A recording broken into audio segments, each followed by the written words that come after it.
Un jour, alors qu'elle étudiait à la bibliothèque, le téléphone de Shen Yao sonne. Dès qu'elle répond, un homme à l'autre bout du fil l'avertit que quelqu'un vient pour elle. Soudain, Shen Yao est entourée par 4 hommes en costume, et ces types n'ont pas l'air d'être là pour lui offrir des bonbons. Shen Yao se lève et court droit vers la porte, mais un agent bloque son chemin, l'obligeant à se diriger vers le couloir.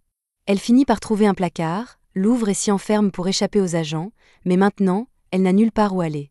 Les agents commencent à essayer de défoncer la porte, et Shen Yao est terrifiée. Mais au moment où tout semble perdu, l'homme qui l'a appelé pour l'avertir lui dit de se retourner. Derrière elle, une masse d'énergie jaune flotte, et une main en sort pour l'attraper. Shen Yao ferme les yeux et attend l'inévitable.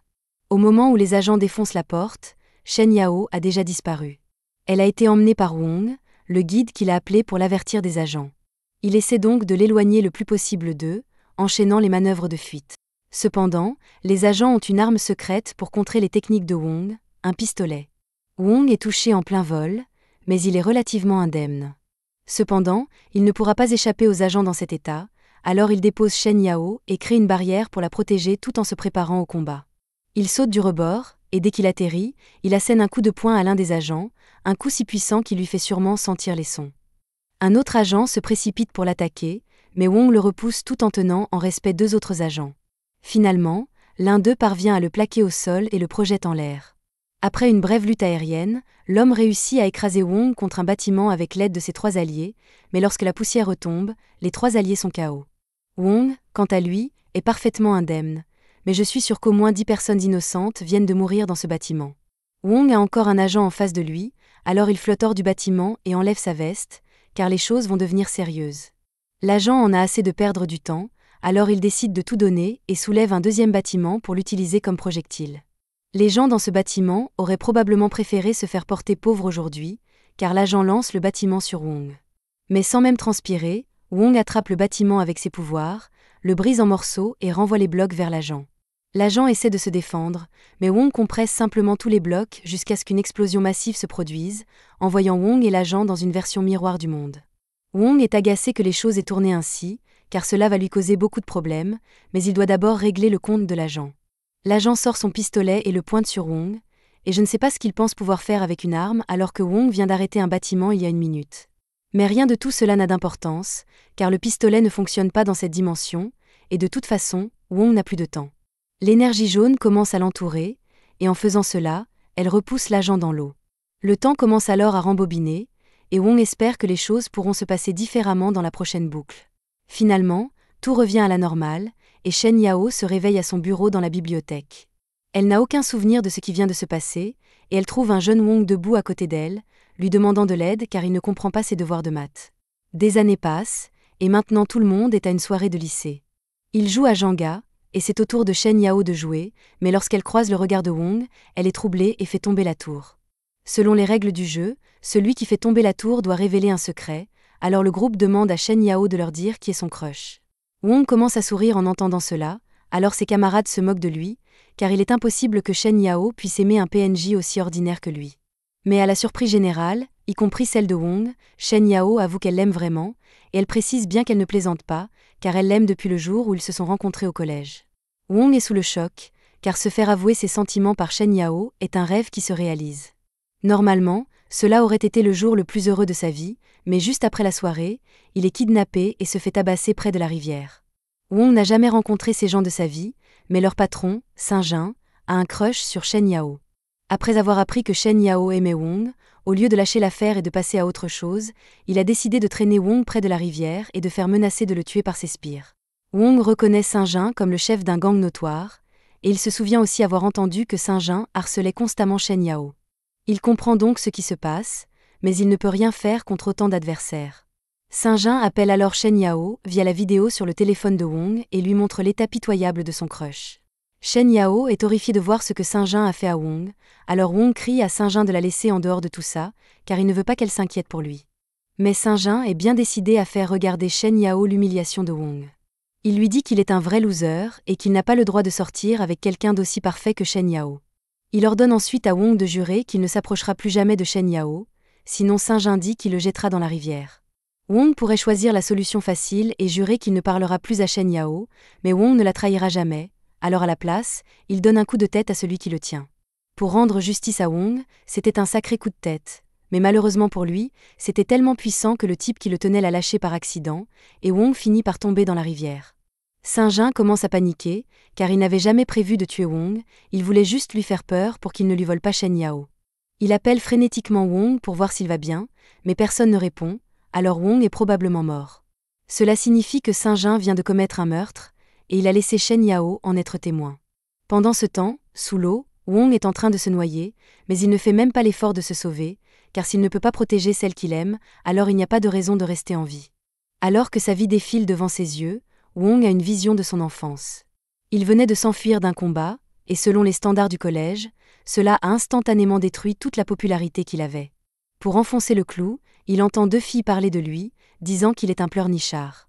Les heures passent, et à la fin de la journée, tout le monde rentre chez soi, mais Wong reste là et continue de broyer du noir. Finalement, Shen Yao sort de l'école, mais elle s'arrête dès qu'elle remarque Wong assis près du portail. Elle lui demande ce qui ne va pas. Wong reste silencieux, alors Shen Yao suppose qu'il a dû oublier son parapluie et lui propose de partager le sien pour rentrer ensemble. Wong refuse son offre et dit qu'il peut rentrer seul, mais Shen Yao lui rappelle qu'il pleut toujours et qu'il n'a pas de parapluie, alors il va être trempé. Wong réalise qu'elle a raison, mais il dit qu'il peut attendre ici que la pluie s'arrête. Shen Yao trouve Wong vraiment drôle, mais elle remarque une coupure sur son bras et lui demande de le lui montrer. Wong refuse d'abord, mais Shen Yao insiste, disant qu'elle veut juste l'aider à soigner la blessure. Wong finit par accepter, alors Shen Yao lui met un pansement sur le bras et souffle un baiser dessus pour qu'il guérisse plus vite. Et à ce moment précis, Wong avait déjà imaginé les 50 prochaines années de sa vie avec Shen Yao. Il la remercie pour son aide, et à partir de ce moment, ils deviennent inséparables. De retour au présent, Wong se réveille dans l'eau et remarque une lumière au fond de la rivière. Il a déjà coulé trop profondément pour pouvoir remonter à la surface avant de se noyer, alors il décide de se donner à fond et nage vers le bas pour vérifier la lumière avant de mourir. Une fois en bas, il trouve un petit cube lumineux, le ramasse, et avant même de réaliser ce qui se passe, le cube s'active et entre en lui. Soudain, Wong ressent une douleur immense dans tout son corps, et quelques instants plus tard, il est téléporté hors de l'eau et commence à voyager à travers un trou de verre qui l'amène au milieu d'un cube. Lorsque Wong se réveille, il panique, car il était en train de se noyer il y a une seconde.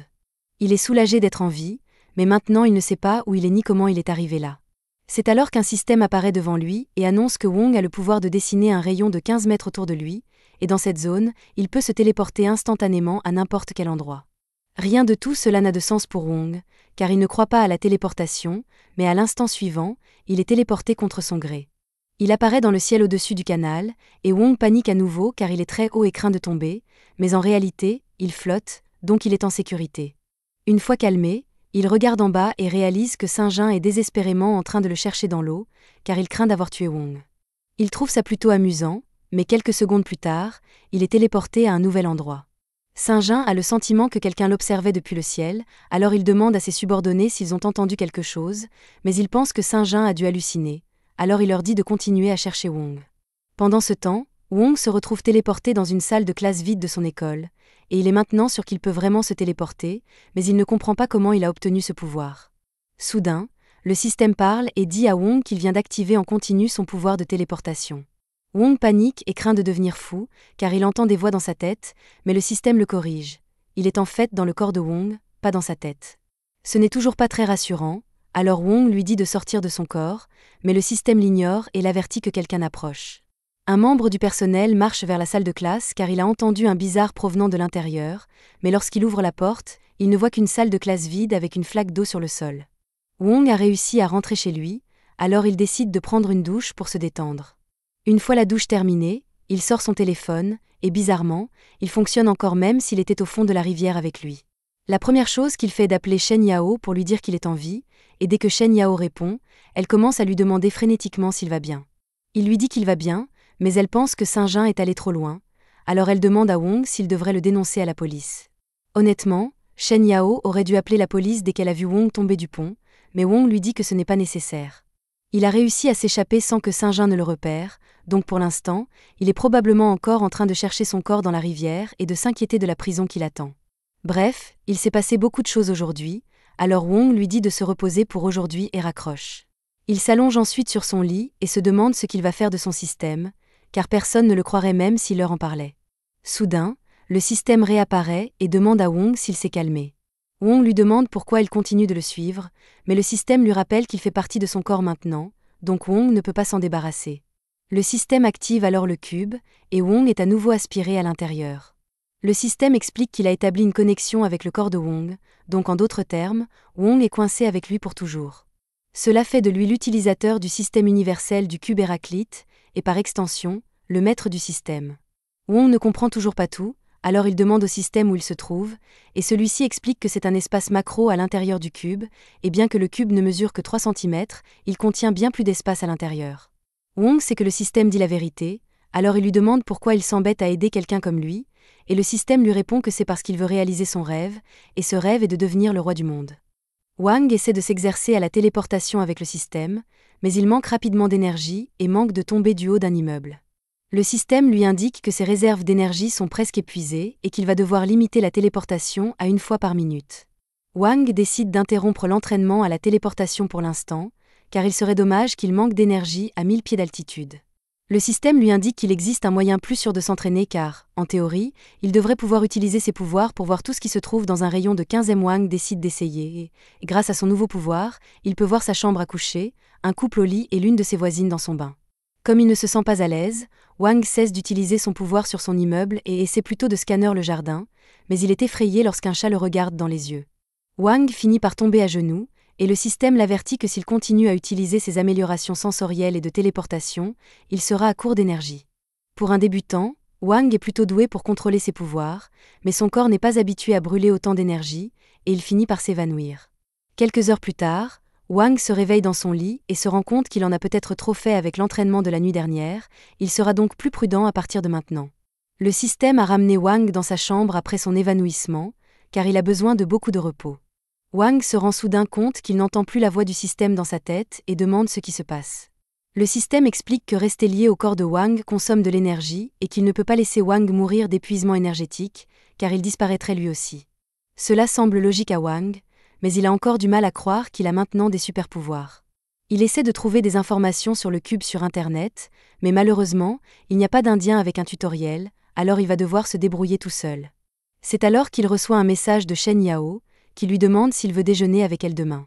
Wang est d'abord excité, mais il se souvient de ce que Saint-Jean lui a fait, et il jure qu'il le lui fera regretter, mais pas tout de suite, car il manque encore d'énergie bien trop rapidement. Il demande au système s'il y a un moyen d'augmenter sa force. Le système lui répond qu'il existe une fonction d'amélioration automatique intégrée, et qu'en absorbant une gemme d'énergie, Wang peut devenir plus fort. Wang s'enthousiasme et demande de quel type de gemme il a besoin pour l'amélioration, et le système lui dit qu'il peut utiliser des pierres. En théorie, n'importe quel caillou peut contenir de l'énergie, mais il aurait plus de chances d'utiliser des pierres comme la charismatite sur l'étagère ou la bague en diamant inestimable de sa mère. Wang ne peut pas se permettre d'utiliser des pierres aussi chères dans le système, mais le système lui dit qu'il n'a pas à s'inquiéter parce qu'elles n'ont pas assez d'énergie. Cependant, le système a réussi à trouver une gemme à l'extérieur qui devrait avoir assez d'énergie pour lui donner une amélioration décente. Wang demande où elle se trouve, et le système lui répond qu'elle est dans le jardin du rez-de-chaussée. Wang ne perd donc pas de temps et se téléporte en bas avec une pelle à la main. Il demande ensuite où il doit commencer à creuser, mais le système l'encourage à essayer de le trouver par lui-même grâce à son sens de l'espace. Cela vaut la peine d'essayer, alors Wang ferme les yeux et commence à balayer la zone. Il finit par trouver quelque chose près de l'arbre, s'y rend et creuse. Il a du mal à croire que ce rocher renferme vraiment de l'énergie, car il ressemble à un simple caillou orange vif, mais le système lui assure qu'il peut être utilisé pour sa mise à niveau. Wang demande ce qu'il doit faire ensuite, et le système lui dit de placer la pierre précieuse dans son cube intérieur. Wang entre dans l'espace du cube et tient la pierre contre le mur, et quelques secondes plus tard, elle est absorbée. Il est surpris que cela ait fonctionné, et il commence déjà à sentir l'énergie pénétrer dans son corps. Le système explique que le pouvoir de la pierre a augmenté la force de Wang de 2 et son endurance de 1, et que s'il continue à absorber des pierres de puissance, il pourra améliorer considérablement sa capacité de combat. Le lendemain matin, le réveil de Wang sonne et il sort du lit, mais il est encore endormi parce qu'il a passé toute la nuit à chercher des pierres de puissance. Il se souvient soudain qu'il doit aller à l'école aujourd'hui. Il se dépêche donc de se préparer et se rend à sa classe quelques minutes plus tard. Dès qu'il arrive, Shen Yao commence à lui demander des explications sur tout ce qui s'est passé la nuit dernière. Mais elle se rend compte que tout le monde en classe la regarde et qu'ils se souviennent encore qu'elle a avoué aimer Wang, alors il commence à la taquiner à ce sujet. Juste à ce moment-là, il y a de l'agitation à la porte d'entrée parce que Saint-Jean vient d'arriver, et la première chose qu'il a faite après son arrivée a été d'ordonner à l'un de ses subordonnés de donner un coup de pied dans le corps d'un homme au hasard. Saint-Jean s'est clairement introduit dans l'école parce qu'il en a après Wang. Shen Yao est donc inquiète, mais Wang lui dit de se calmer et de retourner à sa place pour l'instant. Saint-Jean a entendu dire que Wang était toujours en vie, alors il se rend devant la classe et exige de savoir où il est. Dès qu'il prononce le nom de Wang, tous les élèves le regardent parce qu'ils sont tous des mouchards. Wang essaie d'ignorer le problème dans l'espoir que Saint-Jean abandonne et s'en aille, mais il a déjà repéré Wang et commence à monter les escaliers pour le rejoindre. Il ne semble pas que Wang puisse s'en sortir sans se battre, mais grâce à ses nouveaux pouvoirs, il devrait pouvoir le maîtriser. Pour s'en assurer, il demande au système s'il a de bonnes chances de gagner, et le système lui répond que ce sera une victoire facile parce que la puissance de combat moyenne des gens ici est de 5, et que la puissance de combat actuelle de Wang est de 22. Tout à coup, Shen Yao tente de convaincre Saint-Jean de ne pas le faire parce qu'elle ne veut pas que Wang soit blessé, mais Saint-Jean s'approche d'elle et commence à parler de Wang comme d'une merde. Shen Yao dit à Saint-Jean de partir, mais Wang en a assez de ce manque de respect. Il se lève et s'excuse auprès de Shen Yao d'avoir laissé Saint-Jean la harceler si longtemps, mais il dit qu'il va s'occuper de lui maintenant. Saint-Jean est vexé que Wang pense qu'il peut s'occuper de lui, il l'attrape par le col et menace de le tuer. Mais Wang lui saisit le bras et le serre si fort que Saint-Jean reconsidère momentanément ses décisions. Wang dit à Saint-Jean que s'il continue à les harceler, lui et Shen Yao, il n'aura d'autre choix que de le lui faire regretter. Saint-Jean essaie toujours de comprendre quel stéroïde Wang a pris pour avoir autant de force, mais tout à coup, le professeur de la classe arrive et dit à Saint-Jean et à ses hommes de sortir parce qu'ils ne font pas partie de cette classe. Saint-Jean ne veut pas que le professeur appelle la police, alors il accepte de partir, mais avant, il chuchote à l'oreille de Wang et lui dit de venir sur le terrain de basket de North ce soir s'il ne veut pas que Shen Yao soit blessé. Saint-Jean s'en va et Shen Yao demande à Wang de lui dire ce que Saint-Jean lui a chuchoté à l'oreille, mais Wang lui répond que ce n'est pas important. Par coïncidence, il dit qu'il a soudain mal à la tête et qu'il devra peut-être sécher les cours aujourd'hui.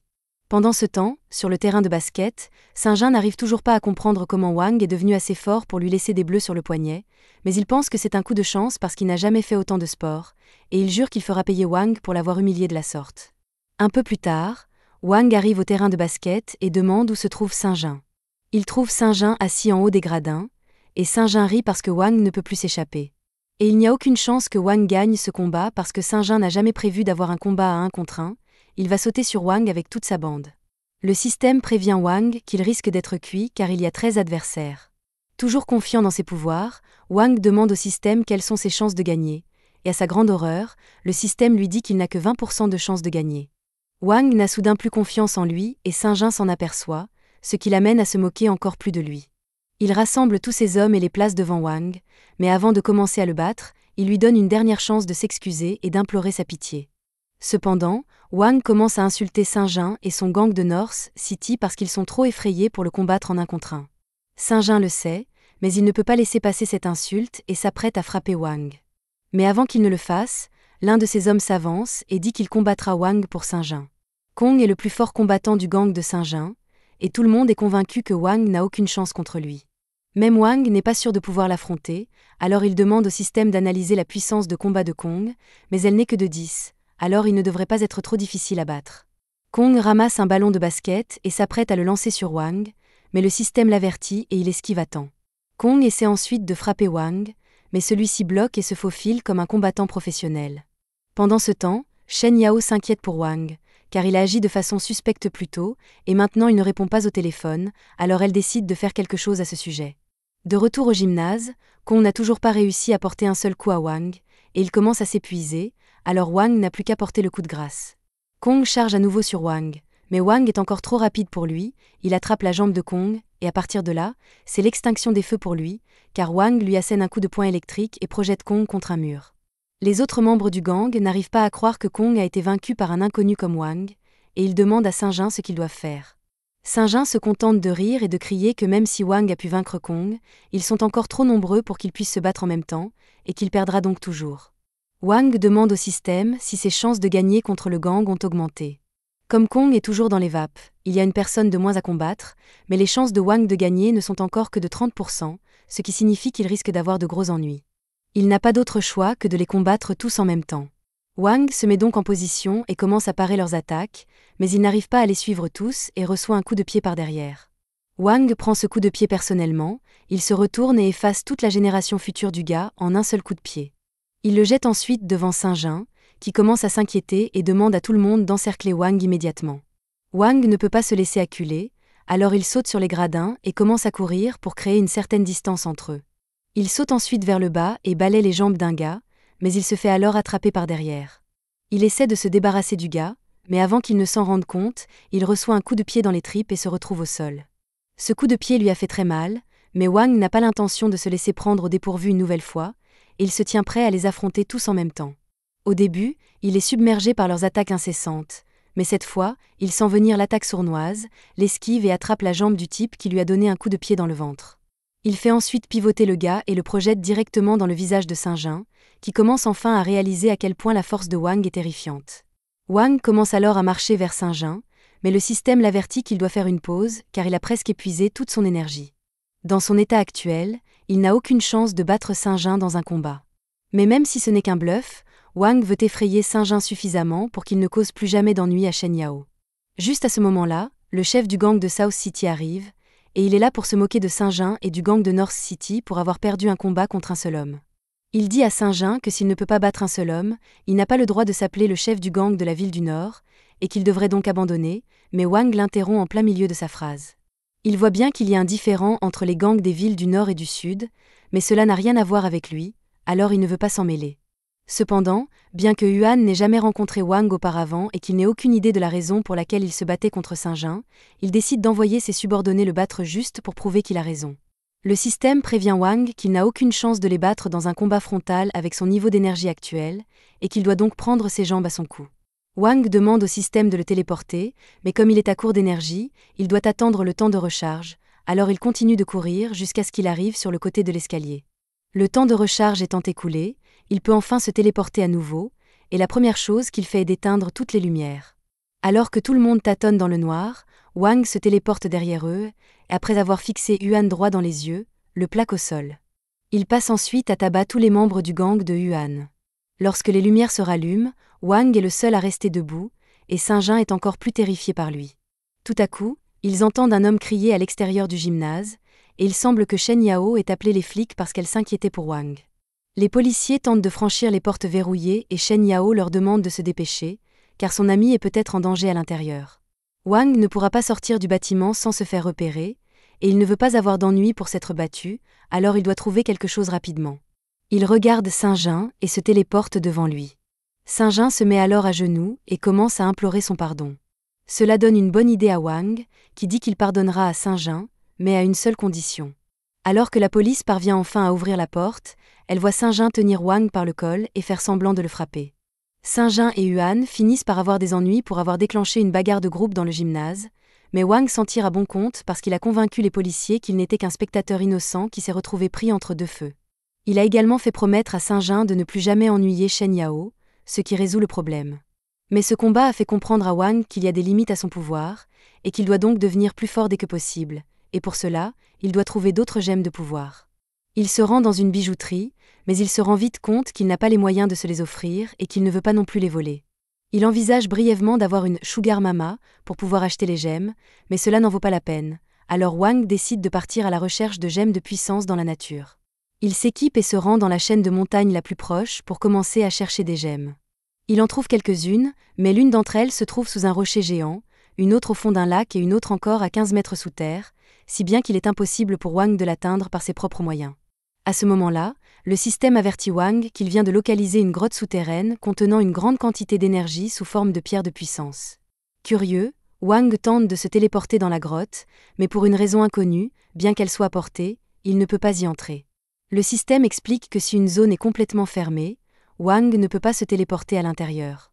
Pour se téléporter dans la grotte, il lui faudrait un espace d'au moins 1 centimètre, mais Wang n'a pas la force de creuser jusqu'au fond. Il réfléchit un instant, et si tout ce dont il a besoin, c'est d'être proche d'un trou dans la grotte, il devrait pouvoir en trouver un près du lac. L'eau a forcément érodé le sol, et après avoir scruté le sol, il trouve une minuscule ouverture qui mène à la grotte. Une fois téléporté dans la grotte, il tombe car il ne s'attendait pas à ce que le sol soit si glissant. Il sort sa lampe de poche et commence à regarder autour de lui pour voir s'il trouve quelque chose, mais tout ce qu'il voit, c'est une grenouille au hasard. Tout à coup, Le système informe Wang qu'il a détecté des pierres de puissance juste devant lui, mais il n'y a rien d'autre qu'un mur ici, et Wang est incroyablement frustré. Après tout le mal qu'il s'est donné pour arriver jusqu'ici, il n'arrive toujours pas à atteindre les pierres de puissance, mais c'est alors qu'il sent une rafale de vent sur son visage. Il se rend compte que s'il y a du vent, c'est qu'il doit y avoir un trou quelque part. Dès qu'il trouve la brèche, Wang se téléporte à l'intérieur.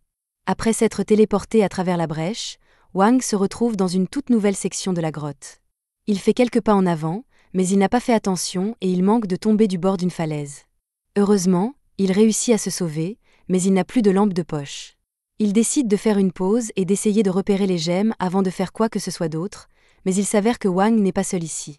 Il parvient à localiser les gemmes dans un groupe de l'autre côté de la grotte, mais alors qu'il essaie de trouver un moyen de s'y rendre car elles sont hors de portée de sa téléportation, un serpent géant se faufile derrière lui. Au moment où le serpent s'apprête à le dévorer, Wang décide de se téléporter de rocher en rocher jusqu'à ce qu'il atteigne les gemmes, ce qui lui permet de se téléporter avant que le serpent ne le morde.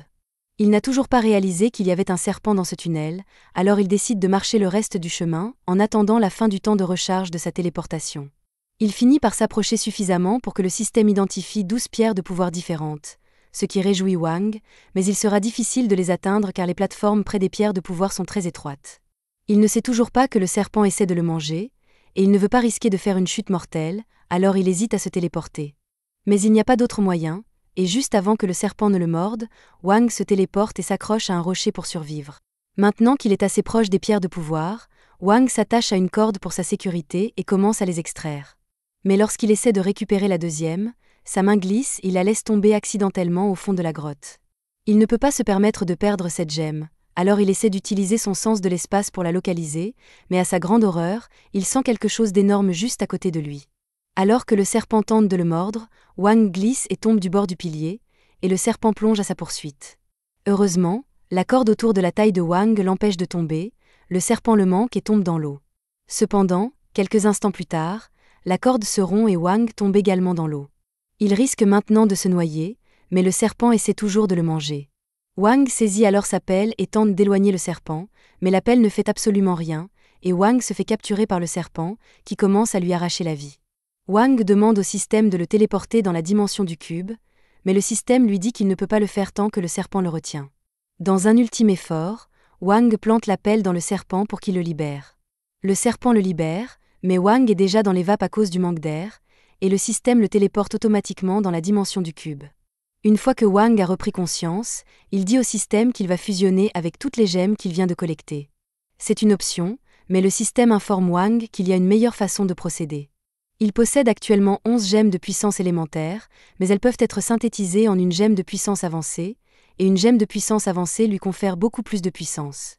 Wang veut évidemment une gemme de puissance avancée, mais le système lui dit qu'il faudra 4 jours pour synthétiser les gemmes en une gemme de puissance avancée. Comme ils n'ont pas ce temps, le système dit à Wang qu'il peut synthétiser 9 gemmes et en utiliser 2 tout de suite pour combattre le serpent. Une fois qu'il a fini d'absorber les 2 gemmes élémentaires, Wang se téléporte à nouveau hors du cube, et le serpent l'attaque à nouveau immédiatement. Mais cette fois, Wang bloque facilement l'attaque et tue le serpent instantanément. Wang est honnêtement déçu que le combat ait été si facile, car il s'attendait à un défi plus important, mais il est tout de même reconnaissant de cette victoire facile. Il entre dans l'eau pour jeter un coup d'œil au cadavre du serpent, mais à sa grande surprise, il y trouve une autre gemme de puissance, et celle-ci est vraiment très belle, alors Wang a une bonne idée de ce qu'il va en faire. Pendant ce temps, Saint-Jean et Yuan se rencontrent dans un club, et Yuan semble bien décidé à se venger de Wang. Yuan veut se venger de Wang, mais Saint-Jean ne pense pas que cela en vaille la peine parce qu'il n'y a aucun moyen de le battre, même avec la force combinée de leurs 2 gangs, Wang les écraserait toujours, mais Yuan a un plan. Il dit à Saint-Jean que Luo est de retour en ville, et dès que Saint-Jean entend ce nom, il est terrifié. Il crie à Yuan parce que ce serait une condamnation à mort que d'envisager de demander de l'aide à Luo, mais Yuan n'est pas assez stupide pour le faire. En revanche, il est assez stupide pour penser qu'il peut manipuler Luo afin qu'il se débarrasse de Wang pour eux. Il rappelle à Saint-Jean que si Luo a quitté la ville il y a 2 ans, c'est parce qu'il s'est battu avec quelqu'un de plus fort que lui, un certain Shiku. Saint-Jean ne sait pas grand-chose sur Shiku, mais il se souvient que Shiku avait quelque chose à voir avec Shen Yao. Shen Yao était en train d'étudier à la bibliothèque quand, tout à coup, son téléphone a sonné. Dès qu'elle décroche, le correspondant l'avertit que quelqu'un vient la chercher. Tout à coup, Shen Yao se retrouve entouré de 4 hommes en costume, qui n'ont pas l'air d'être là pour lui donner des bonbons. Shen Yao se lève donc et court tout droit vers la porte, mais un agent lui barre le chemin, si bien qu'elle est obligée de courir dans le couloir. Elle finit par trouver un placard, ouvre la porte et s'enferme à l'intérieur pour échapper aux agents, mais elle n'a nulle part où aller. Les agents commencent à essayer d'enfoncer la porte, et Shen Yao est terrifié. Mais alors que la situation semble désespérée, l'homme qui l'a prévenu lui dit de se retourner. Derrière elle, une boule d'énergie jaune flotte et, de là, une main se tend pour l'attraper. Lorsque les agents ont enfoncé la porte, Shen Yao a disparu depuis longtemps. Elle a été enlevée par Shiku, et c'est lui qui l'a prévenu de la présence des agents, alors il essaie de l'éloigner le plus possible d'eux. Il envoie tous les mouvements de parcours possibles et imaginables.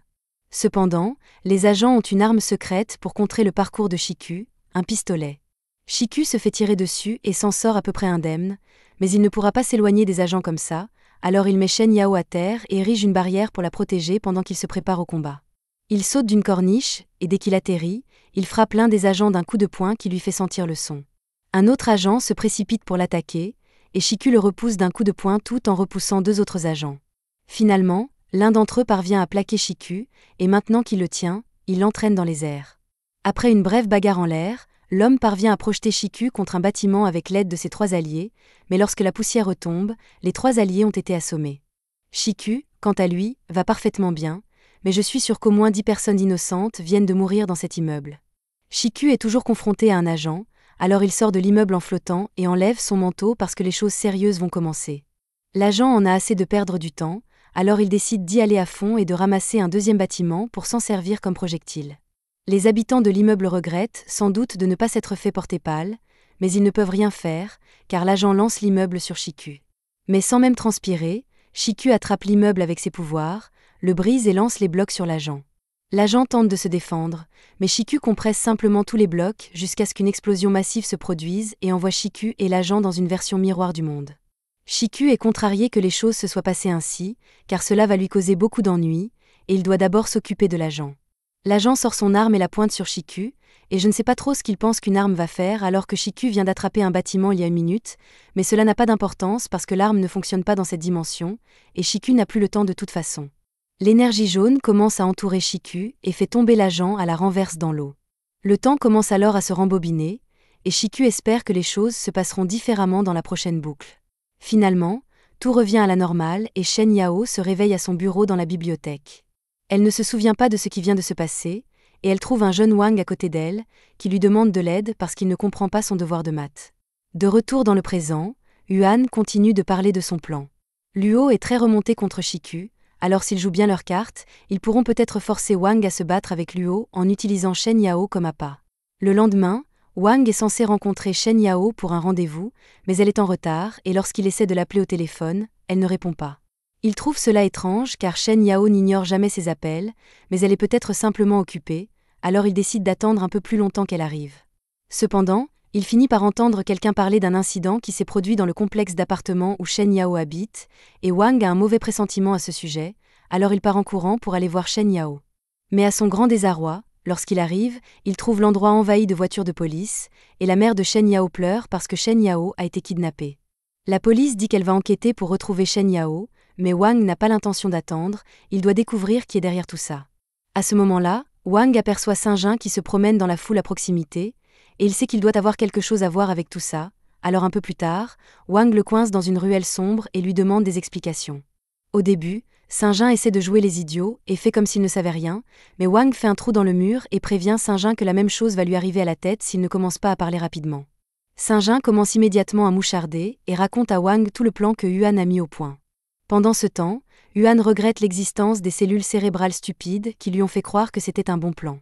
Luo a déjà compris que Yuan essayait de se servir de lui, et il déteste être manipulé, mais il déteste aussi Shiku, alors si le plan de Yuan permet d'attirer Shiku, il va jouer le jeu.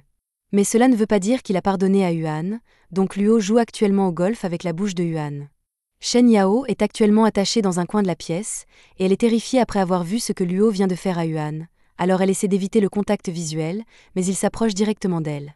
Il lui dit qu'il va lui poser quelques questions et qu'elle n'a pas intérêt à lui mentir, car il n'hésitera pas à lui refaire le visage comme il a fait avec Yuan. Il lui demande quelle est sa relation avec Shiku, mais Shen Yao n'a jamais entendu parler de lui. Luo ne la croit pas parce qu'il existe des archives montrant que Shiku a risqué sa vie contre des hommes extraordinaires juste pour la sauver, il est donc impossible qu'elle ne sache pas qui il est. Il est possible que Shiku l'ait sauvé sans lui révéler sa véritable identité, et qu'elle ne sache donc pas qui il est. Mais Shiku sait certainement qui est Shen Yao, et il semble tenir beaucoup à elle, il est donc étrange qu'il ne se soit pas encore montré pour la sauver alors qu'elle a été kidnappée. Et même si Shiku se présente, le majordome n'est pas sûr que Luo puisse gagner contre lui avec ses forces actuelles. Luo pense que c'est absurde, car il a dépensé beaucoup d'argent pour engager des combattants professionnels afin de se venger. Mais même ainsi, ils ne connaissent pas la force réelle de Shiku, et le majordome n'est pas sûr de pouvoir gagner contre lui. Et ce n'est peut-être pas une bonne décision de tuer ou même de blesser Shen Yao, tant qu'ils n'ont pas de plan pour s'occuper de Shiku. Luo comprend ce qu'il dit, il se calme et accepte de laisser Shen Yao tranquille pour l'instant et quitte la pièce. Pendant ce temps, Saint-Jin vient d'expliquer comment Yuan a convaincu Luo de kidnapper Shen Yao en raison de ses liens avec Shiku. Wang ne comprend rien et demande à Saint-Jin qui est ce Shiku et pourquoi Luo pense qu'il peut utiliser Shen Yao pour l'attirer. Saint-Jin rappelle à Wang l'incident qui est arrivé à Shen Yao il y a plusieurs années, lorsqu'elle a failli être kidnappée. La légende veut qu'un bon samaritain l'ait sauvée, mais en réalité, cet homme était Shiku. Depuis ce jour, de nombreuses personnes ont essayé de le retrouver. Une nonne y est parvenue, car Shiku ne laisse jamais de traces de sa présence derrière lui, sauf une fois où il s'est présenté et a cassé 2 doigts de Luo. Depuis ce jour, Luo veut absolument retrouver Shiku pour se venger. Yuan a décidé d'utiliser cette situation à son avantage et a donné des informations à Luo pour qu'il kidnappe Shen Yao.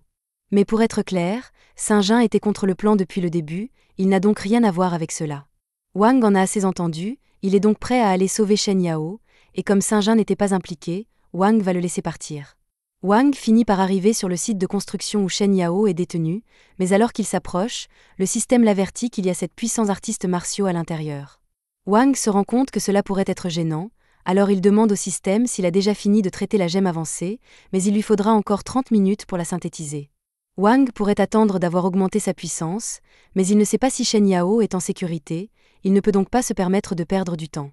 Alors qu'il se dirige vers le bâtiment, Luo et son équipe le repèrent, et même si Wang n'est pas Shiku, Luo pense qu'il sera amusant de le tourmenter, alors il ordonne à ses artistes martiaux de s'occuper de lui. Mais ils ne peuvent le combattre qu'un par un, car sauter sur lui d'un seul coup ne serait pas drôle à regarder. Wang s'approche de la porte d'entrée et s'apprête à forcer la serrure pour entrer, mais il est arrêté par Pablo, un adepte des arts martiaux. Il prévient Wang que la serrure est renforcée par une barrière surnaturelle, et que s'il tente de la forcer, il subira un choc en retour et mourra. Dans ce cas, Wang lui demande de lui remettre la clé de la serrure, mais Pablo ne peut pas le faire. Il a reçu l'ordre de tuer quiconque tente de monter à l'étage, il donne donc à Wang une chance de faire marche arrière et de rentrer chez lui. Cependant, Wang n'a pas l'intention d'abandonner Shen Yao, et si Pablo essaie de se mettre en travers de son chemin, Wang devra le battre. Selon le système, Pablo a un niveau de puissance de 52, et le niveau de puissance de Wang n'est que de 50. Pablo donne le premier coup de poing, qui aurait pu être fatal, mais Wang parvient à esquiver à temps et lui envoie un coup de pied au visage. Cependant, il ne subit aucun dommage. Pablo est plus fort et plus résistant que Wang, donc même si Wang est un peu plus rapide que lui, il ne pourra pas porter de coup décisif avec ses poings. Mais Wang se rend compte qu'il s'agit d'un combat de rue et, alors que l'homme le charge à nouveau, il téléporte un marteau à proximité dans sa main et lui ouvre le crâne avec.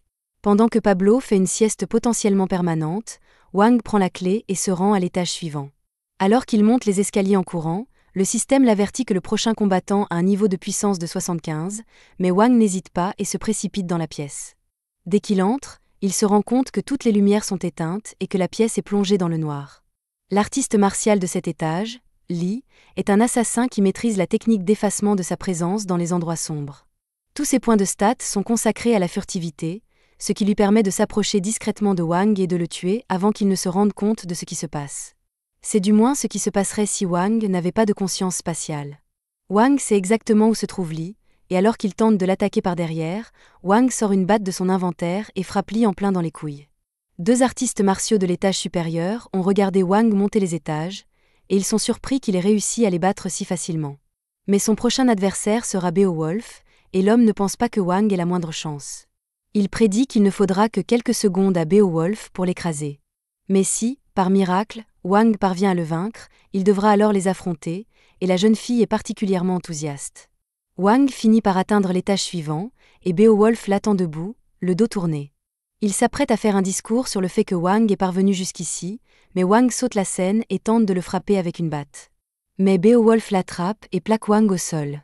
Ce seul coup a fait perdre tout son souffle à Wang, qui sait qu'il n'a aucune chance contre Beowulf dans l'état où il se trouve. Mais heureusement, le système l'informe que la gemme avancée est presque entièrement traitée, et qu'il lui suffit de survivre 1 minute pour bénéficier d'une augmentation de ses statistiques.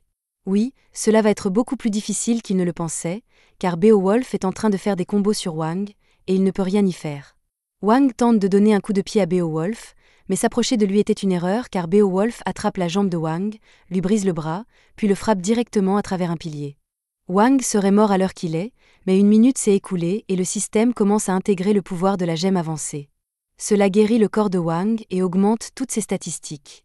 Il est donc prêt à reprendre le combat, mais cette fois, la balance penche en sa faveur. Comme Wang est de nouveau sur pied, Beowulf se prépare à un nouveau round de combat, mais d'un seul coup de poing, Wang l'envoie voler à l'autre bout de la pièce. Ce coup de poing pousse Beowulf à remettre en question tout ce pourquoi il a travaillé, car il n'arrive pas à croire qu'un guerrier de niveau c'est comme lui puisse perdre face à un gamin. Mais ce gamin aléatoire le frappe avec un éclair noir et le fait passer à travers le mur. Luo a regardé tout ce qui se passait sur les caméras et il est furieux que les artistes martiaux hautement qualifiés qu'il a payés perdent contre un gamin dont il n'a jamais entendu parler. Il aurait peut-être mieux valu qu'il saute sur Wang, mais le majordome l'assure que les 2 prochains artistes martiaux le vaincront à coup sûr. Ils font partie de l'Alliance des arts martiaux Millions, et on peut dire qu'ils sont de vrais professionnels. Les Millions Stones sont une force avec laquelle il faut compter. Cette fille est encore plus terrifiante que lui. Depuis qu'elle est arrivée ici, elle porte un bracelet de restriction pour limiter ses pouvoirs. Et si elle l'enlevait, il n'y aurait aucune idée de l'ampleur des dégâts qu'elle pourrait causer. Wang est en train de monter l'escalier pour atteindre l'étage suivant, mais le système l'avertit que son rythme cardiaque monte en flèche et qu'il est en proie à un stress psychologique important. Wang en est bien conscient, et il est stressé parce qu'il peut sentir l'aura terrifiante qui émane des personnes de l'étage suivant, mais quoi qu'il arrive, il doit continuer à avancer pour sauver Shen Yao. Wang monte à l'étage suivant, et une fois dans la pièce, il est confronté à Stone et Cui. Elle est excitée que Wang soit enfin là, alors elle sort un scanner de puissance et s'approche de lui pour voir à quel point il est fort. Cependant, à sa grande surprise, le scanner indique que Wang a une longueur d'onde EF de 0, quoi que cela signifie, il n'est pas un surhumain, du moins selon les standards EF. Pendant ce temps, Stone analyse les images de surveillance des combats précédents de Wang, et d'après ce qu'il voit, il ne semble pas que Wang soit un cultivateur non plus car il n'a pas de puissance interne, et la seule technique de combat qu'il semble connaître est le Left-Right Godknight. Wang a combattu uniquement avec sa force physique pure, donc lui pense qu'il doit être un affineur de corps, et maintenant elle est encore plus excitée car vaincre un affineur de corps boostera définitivement sa puissance. Wang n'a absolument aucune idée de ce qui se passe, mais après que Cui ait finalement repris son calme, elle s'excuse d'avoir été si impolie et se présente correctement. Elle lui dit qu'elle s'appelle Cui Jialin, mais qu'il peut l'appeler « chérie » s'il le souhaite. Wang ne comprend toujours pas pourquoi elle est si excitée de le rencontrer, mais puisqu'elle se présente, il fait de même et lui serre la main. Cependant, c'était une erreur car Cui serre sa main fermement pour qu'il ne puisse pas s'échapper, et pendant que Wang était distrait par ses lèvres, elle lui donne un coup de poing en plein visage.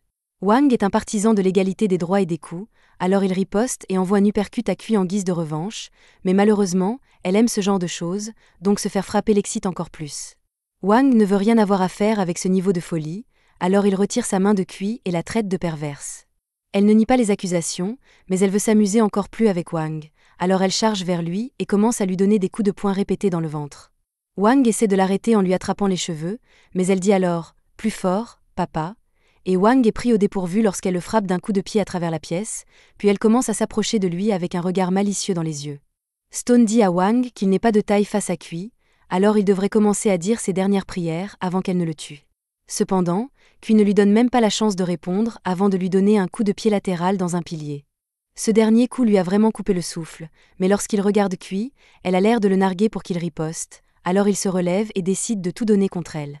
Il frappe Cui en plein visage, mais même avec du sang qui coule de son nez, elle sourit toujours car elle adore la douleur. Elle dit à Wang de continuer, et pour le motiver un peu, elle recommence à attaquer, donc Wang n'a d'autre choix que de lui envoyer des combos gauche-droite encore, et elle adore chaque seconde. Cui est généralement bizarre, mais elle est encore plus bizarre que d'habitude, donc Stone commence à s'inquiéter. Une fois que Wang a fini de frapper Cui, elle lui dit qu'elle est déçue que ce soit tout ce qu'il puisse faire, puis elle lui assène un coup de pied circulaire qui l'envoie au sol. Elle s'apprête à activer ses pouvoirs, mais Stone l'arrête et dit que c'est trop dangereux de faire ça ici. Cependant, elle ne l'écoute pas car si elle absorbe l'énergie de Wang, cela la rendra beaucoup plus forte, et elle a besoin de cette puissance pour s'assurer qu'elle et Stone puissent être libres ensemble. Cui saute et lacère le bras de Wang avec ses griffes, et il n'a pas pu se défendre à temps, donc maintenant il saigne. Il saute en arrière pour créer de la distance, mais ensuite il perd Cui de vue, donc elle réussit à l'approcher par surprise, et elle est toujours aussi étrange car elle attrape le bras de Wang et commence à lécher son sang. Wang la repousse, et il ne veut pas qu'elle le lèche comme ça encore, alors il sort un bâton de son inventaire et essaie désespérément de l'utiliser pour la tenir à distance. Mais elle est trop forte pour lui, donc il finit par être repoussé contre un mur. Cui surclasse Wang en vitesse et en force, donc il doit vraiment se concentrer s'il veut survivre.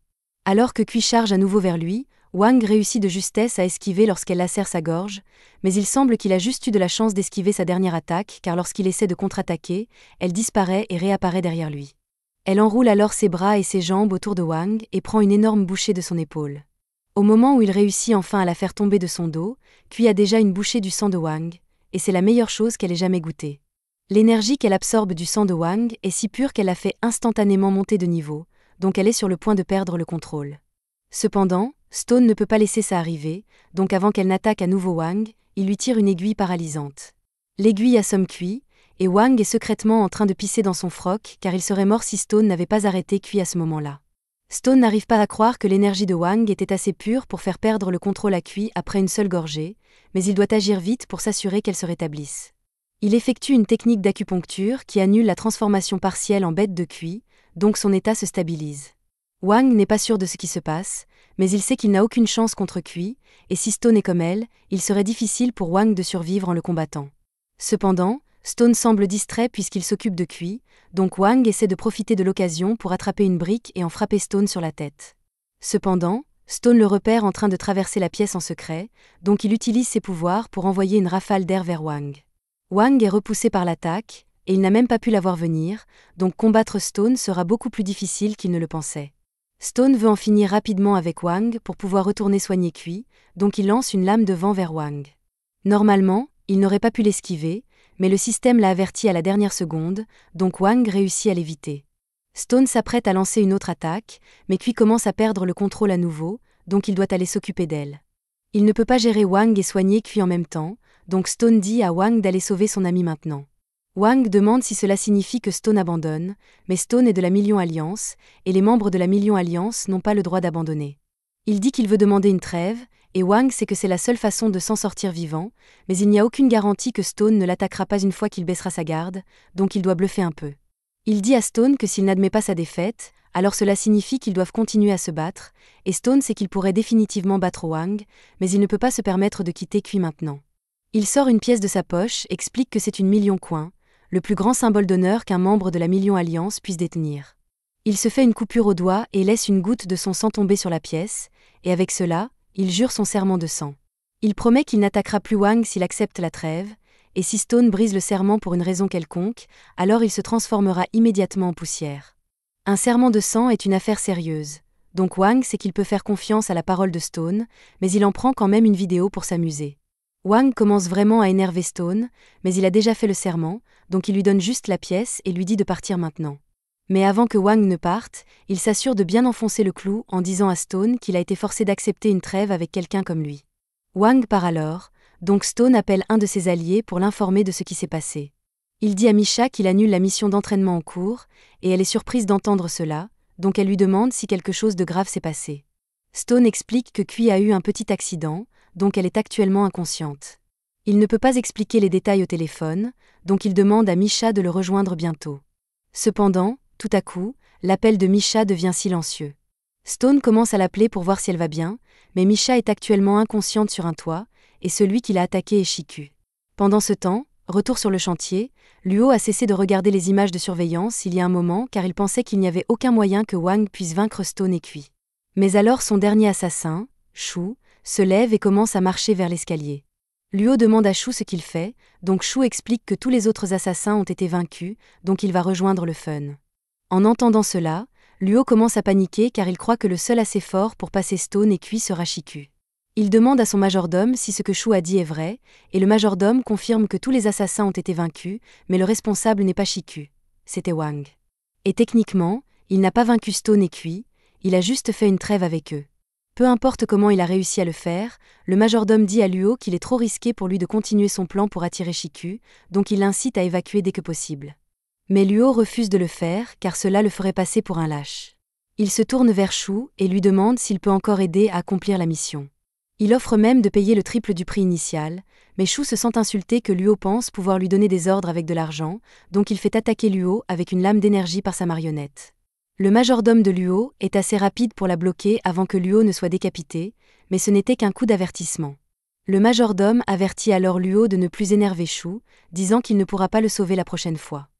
Une fois que Wang atteint l'étage suivant, il défonce la porte et entre dans une pièce vide. Lorsqu'il est arrivé ici pour la première fois, il se souvient que le système lui a dit qu'il y avait cette personne puissante dans ce bâtiment, et jusqu'à présent, Wang n'en a combattu que 5. Cela signifie qu'il devrait y avoir quelqu'un gardant cet étage, mais autant qu'il puisse en juger, cet endroit est complètement désert. Soudain, Wang entend quelqu'un parler, alors il se retourne et trouve Shan et sa marionnette assis sur l'une des poutres de support. Il dit qu'il va être le prochain adversaire de Wang, alors Wang demande au système de scanner son niveau de puissance, et à sa grande surprise, le système l'informe que le niveau de puissance de Shan est seulement de 7. Cela signifie qu'il n'est qu'un type ordinaire, mais Shan semble vraiment confiant, alors Wang demande au système s'il est sûr du niveau de puissance.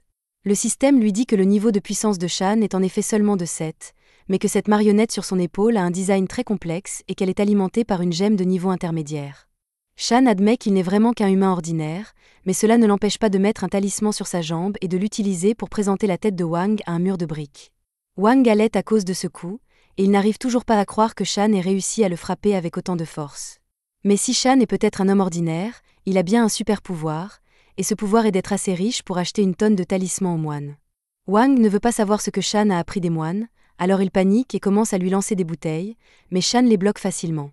Et quand Wang essaie d'attaquer, Shan part en lui donnant un coup de pied dans le ventre. Wang se relève et recommence à poursuivre Shan, mais la technique de Shan est si bonne que Wang ne peut pas le toucher, peu importe ses efforts, et Shan profite de chaque instant. Il est prêt à charger Wang cette fois, mais Wang ne compte pas jouer fair play, alors il jette de la poussière dans les yeux de Shan, et pendant qu'il est temporairement aveuglé, Wang commence à le presser. Shan a du mal à esquiver les coups de poing de Wang maintenant qu'il ne peut plus voir, mais il tient toujours assez bien. Wang le repousse. Alors Shan saute sur les poutres et sort une bouteille de gouttes pour les yeux tibons pour retrouver la vue. Maintenant qu'il peut voir à nouveau, Wang l'attaque toujours avec toute sa force. Alors Shan se concentre et attrape les coups de poing de Wang avant de coller un talisman explosif sur sa poitrine et de le frapper en retour. Wang commence à ralentir maintenant, mais Shan ne compte pas lui laisser de temps pour se reposer, alors il frappe Wang avec une série de coups de pied et le projette à travers le mur du fond. Wang se relève aussitôt que possible, mais alors il voit la marionnette de Shan passer en trombe devant son visage, et il sait déjà que ça ne présage rien de bon. La marionnette commence à lui tirer des rafales d'énergie verte, alors il est obligé de courir dans la pièce pour éviter d'être touché.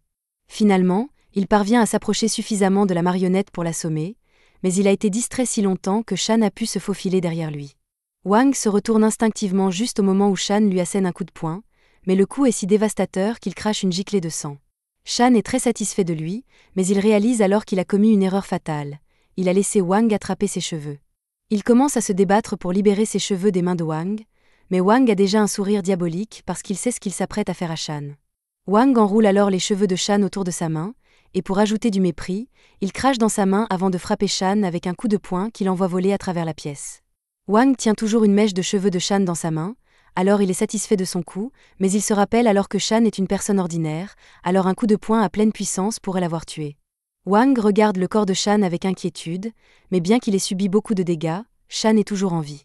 Il avait déjà mis un talisman de résurrection sur sa poitrine pour des urgences comme celle-ci, mais malheureusement, il ne peut pas ressusciter sa ligne de cheveux. Shan est impressionné que Wang ait failli le tuer tout à l'heure, alors il jure que même s'il doit utiliser toutes les astuces possibles, il va abattre Wang.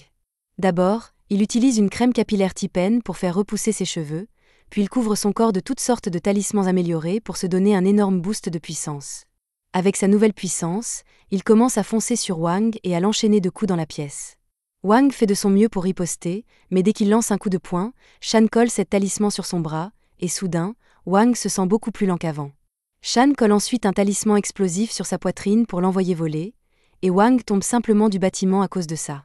Mais à la dernière seconde, il se sauve, pour être aussitôt attaqué par d'autres rafales vertes de la marionnette de Shan. Wang ne peut pas se permettre d'être touché, alors il court dans la pièce et attrape la marionnette pour l'empêcher de tirer à nouveau, mais Shan utilise alors le fil de contrôle magique comme une corde pour balancer Wang autour du bâtiment et le fracasser contre un autre mur. Ce coup a failli assommer Wang, alors qu'il reprend lentement connaissance, il voit Shan marcher lentement vers lui. Shan dit à Wang que les talismans qu'il a placés sur lui plus tôt lui ont coûté 3,5 millions, mais Wang répond qu'il se fiche de l'argent que Shan a dépensé pour son équipement. Cependant, un moment plus tard, Shan active les talismans, et le bras de Wang est maintenant très lourd, alors il peut à peine bouger. Shan profite de l'occasion pour préparer un talisman explosif spécial et le lance sur Wang, provoquant une énorme explosion enflammée. Luo observe tout ça depuis ses caméras de sécurité, et il est impressionné par la force de Shan, mais alors que Shan pensait avoir enfin tué Wang, il le voit émerger des flammes complètement indemnes.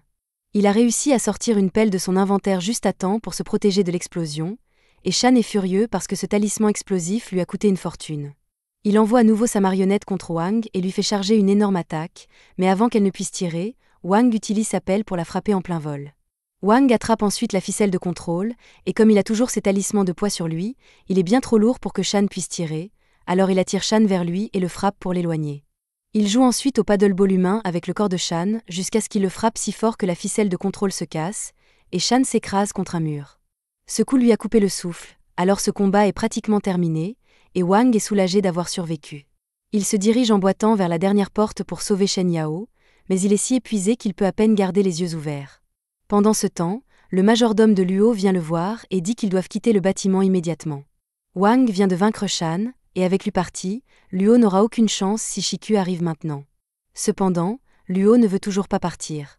Il sait que son majordome essaie de le protéger parce que si Luo mourait ici, cela apporterait une grande honte à toute la famille Yen, mais certaines choses sont plus importantes que de protéger le nom de la famille.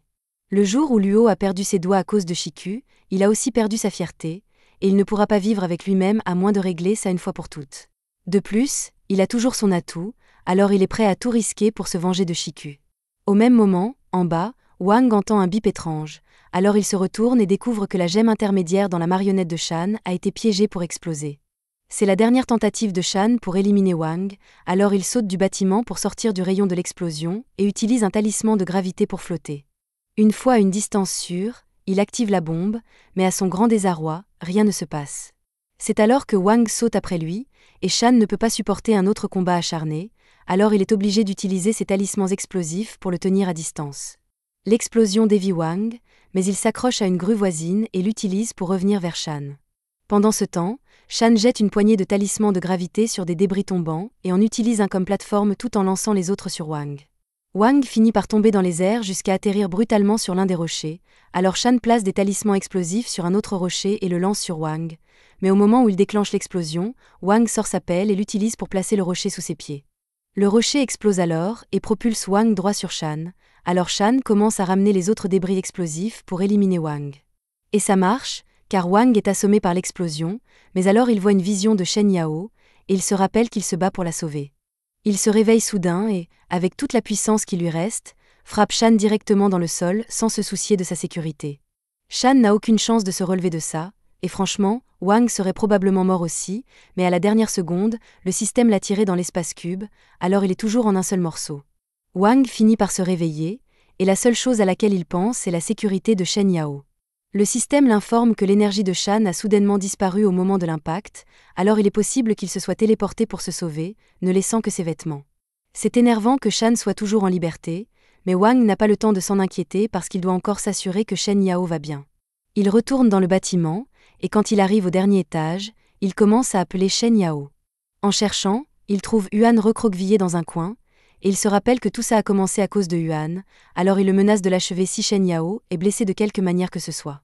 Yuan commence à supplier pour sa vie, alors Wang exige de savoir où Shen Yao est retenu. Yuan pointe vers un mur planchéié, et Wang trouve Shen Yao à l'intérieur, alors il commence à arracher les planches pour l'atteindre. Shen Yao commence à secouer la tête comme pour lui dire de rester à l'écart, mais Wang ne remarque pas ça parce qu'il est trop concentré à la libérer. Après l'avoir détachée, Shen Yao retire le ruban adhésif de sa bouche et dit à Wang que Luo a attaché une bombe sous la chaise, et si elle se lève, elle explosera immédiatement. Elle lui dit de la laisser et de se sauver, mais Wang a dû faire face à des explosions toute la journée, alors une petite bombe ne devrait pas être un problème pour lui. Cependant, alors qu'il s'apprête à arracher la bombe de la chaise de Shen Yao, Luo se faufile et bloque l'entrée de la pièce avec une porte en fer. La pièce entière est aussi couverte de talismans créés par Shan, alors Wang ne pourra pas se téléporter hors d'ici. C'est un énorme problème puisque son plan était de téléporter la bombe à l'extérieur, alors Wang demande au système s'il sait comment désamorcer cette bombe. Le système lui dit qu'il ne peut pas empêcher la bombe d'exploser, Alors Wang a une idée et range la bombe dans son espace cube. Comme ça, même si la bombe explose, elle ne blessera pas Shen Yao. Alors Wang lui dit que tout va bien maintenant. Shen Yao serre Wang dans ses bras parce qu'elle était vraiment inquiète pour lui, et Wang est si heureux d'avoir pu la protéger, mais quand la bombe explose dans l'espace cube, Shen Yao est horrifié quand le sang de Wang éclabousse son visage. Wang s'effondre au sol dans un état de coma, et Shen Yao essaie désespérément de le réveiller. Pendant ce temps, Luo est frustré que la bombe n'ait pas tué Shen Yao comme prévu, mais il est allé trop loin pour tout laisser tomber. Alors pendant que Wang est toujours inconscient, Luo entre dans la pièce avec un pistolet et tire 2 fois sur Shen Yao dans le dos. Le majordome de Luo vient alors l'informer que Shiku est là, alors ils doivent partir immédiatement. Luo et son majordome s'enfuient, laissant Wang et Shen Yao pour morts. Wang a survécu à l'explosion, mais il est encore sonné et confus, alors il ne sait pas ce qui vient de se passer. Cependant, la réalité le frappe comme un camion quand il regarde sa main et réalise qu'elle est couverte du sang de Shen Yao. Il essaie de surmonter la douleur pour emmener Shen Yao à l'hôpital, mais à ce moment-là, Shiku apparaît et dit à Wang qu'il ne pourra pas sauver Shen Yao. Shiku téléporte Shen Yao hors des bras de Wang et s'apprête à l'emporter. Wang ne sait pas qui est Shiku, alors pour tout ce qu'il en sait, un type random vient d'apparaître et a sauté par la fenêtre avec Shen Yao dans ses bras. Il se précipite à la fenêtre et regarde en bas, pensant que Shen Yao pourrait être morte à cause de la chute, mais à sa grande surprise, il voit Shiku flotter dans les airs. Shiku dit qu'il est la raison pour laquelle tout ça est arrivé en premier lieu, alors il compte s'en occuper, et sur ce, il se téléporte avec Shen Yao dans ses bras, laissant Wang dévasté. Depuis que Shiku a enlevé Shen Yao, ses parents n'ont toujours aucune idée d'eux où elle se trouve, alors ils sont absolument dévastés, tout comme Wang, car il se reproche personnellement de ne pas avoir été assez fort pour la protéger. Maintenant, non seulement Shen Yao a disparu, mais le cube ne répond plus à lui, donc il est vraiment impuissant. Il peut toujours utiliser sa téléportation, mais sa force a pratiquement été réinitialisée à cause des dégâts, donc il n'y a aucun espoir qu'il puisse sauver Shen Yao. C'est alors qu'une voiture s'arrête derrière Wang, et une femme en sort avec un parapluie. Elle s'approche de Wang et dit qu'elle veut discuter un peu, mais Wang n'est pas d'humeur, alors il l'ignore complètement. Elle lui dit alors qu'elle sait où il peut trouver Luo, et cela attire l'attention de Wang, car il doit encore se venger de Luo pour avoir tiré sur Shen Yao dans le dos. Il lui demande de lui dire immédiatement où se trouve Luo, et elle a l'intention de le faire, mais d'abord, elle a besoin que Wang l'accompagne. Elle emmène Wang dans un restaurant, et dès qu'il s'assoit, Wang lui demande à nouveau de lui dire où se trouve Luo. Cependant, elle a une question à poser à Wang avant de lui donner des informations. Wang accepte de l'écouter, alors elle commence par demander pourquoi il pense que les capacités surhumaines ne sont pas de notoriété publique malgré tout le chaos et la destruction qu'elles peuvent causer. Wang suppose que les personnes d'extraordinaire sont simplement douées pour dissimuler leurs traces, mais la femme lui dit qu'il a tort. Elle explique qu'il y a en fait une organisation chargée de couvrir toutes les preuves d'activité surhumaine. Bien que Wang dise qu'il ne s'en soucie pas vraiment, elle lui dit qu'il devrait commencer à s'en soucier car elle le protège dans l'ombre depuis longtemps maintenant. Mais Wang trouve ça drôle qu'elle prétende le protéger alors qu'elle a 3 gars à l'arrière prêts à lui tirer dessus à tout moment. Mu panique un peu après avoir réalisé que Wang l'a démasqué, alors elle attrape le pistolet dans sa jupe. Cependant, Wang est déjà au courant du pistolet grâce à sa perception spatiale, alors il lui dit de faire très attention à son prochain mouvement. Il lui dit qu'il n'a pas l'intention de se battre contre elle, mais qu'il n'apprécie pas non plus qu'on lui pointe des armes. Mu se calme et demande à Wang s'il doute de son affirmation selon laquelle il existe une organisation chargée de gérer les surhumains, mais Wang croit en fait cette partie. Il n'y avait pas beaucoup réfléchi jusqu'à présent, mais le fait qu'il y ait tant de surhumains dans le monde signifie qu'il doit y avoir une organisation pour les gérer. Cependant, il ne comprend pas ce que Mu veut de lui. Mu explique qu'un surhumain nouvellement éveillé comme Wang est en grave danger d'être ciblé par d'autres surhumains, c'est pourquoi elle a fait de grands efforts pour le protéger.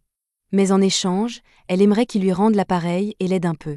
Wang voit où elle veut en venir, alors il lui demande si elle veut qu'il soit un mercenaire comme les 2 autres là-bas.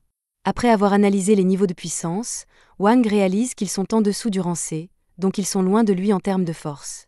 Un des subordonnés de Mu l'avertit que Wang est déjà au-dessus du rang B en termes de force, donc il pourrait être trop risqué de lui demander de l'aide.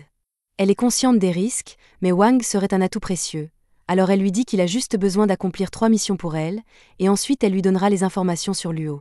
Wang est d'accord pour faire des missions pour elle, mais à condition qu'elle lui donne aussi des informations sur Shiku, et à sa grande surprise, Mu accepte sans hésiter. Elle glisse un dossier sur la table et dit à Wang que ce sera sa première mission. Il va servir de garde du corps pour une personne d'intérêt. Mais Wang n'aime pas ça parce que ça veut probablement dire qu'il va devoir manquer beaucoup de cours. Mu le rassure en disant qu'il n'a pas besoin de s'inquiéter car le travail ne prendra qu'une journée. Il travaillera comme garde du corps dans l'état H et sera payé 50 000 pour le travail. ce qui est beaucoup plus que ce à quoi Wang s'attendait. Wang commence à se méfier et lui demande pourquoi elle pense qu'il lui ferait confiance, mais le fait qu'elle l'ait amené ici pour une discussion amicale devrait suffire à prouver qu'elle ne veut pas lui nuire, à part le pistolet qu'elle a failli sortir. Cela dit, Wang devra encore passer un test d'évaluation pour prouver qu'il est suffisamment qualifié pour le travail, donc elle a hâte de voir ses performances. Mu et son équipe se lèvent alors pour quitter le restaurant, et Wang reste seul avec le dossier de mission. Il n'aime vraiment pas l'idée de travailler pour ces gens étranges, mais s'il veut sauver Shen Yao, il a besoin d'autant d'informations que possible, et pour l'instant, Mu est la seule à avoir ces informations. Pendant que Mu était dans la voiture avec son subordonné, il lui demande pourquoi elle a choisi de demander de l'aide à quelqu'un comme Wang. Wang est bien trop imprévisible pour qu'il puisse le contrôler de manière fiable. Mu comprend ça, mais on ne peut pas espérer gagner un jeu sans prendre de risques, et à moins qu'elle ne prenne un risque avec Wang, elle ne pourra jamais développer son organisation. De plus, elle a déjà fait une enquête approfondie sur Wang, et il semble être un bon gamin. Cela fait 1 mois qu'il a éveillé ses pouvoirs, et il n'a encore rien fait de mal. Il a aussi réussi à repousser plusieurs combattants de rang B, c'est pourquoi il est classé comme rang B dans leur dossier, mais elle a le sentiment qu'il est capable de bien plus. Pendant tout ce temps, Wang a écouté la conversation puisqu'il a placé son cube sur la voiture de Mu et se cache dans le sous-espace. Il sait maintenant que Mu l'utilise juste pour son gain personnel, et il est un peu soulagé car il sera plus facile de la gérer si tout ce qu'elle veut, c'est utiliser Wang pour augmenter la réputation de son organisation.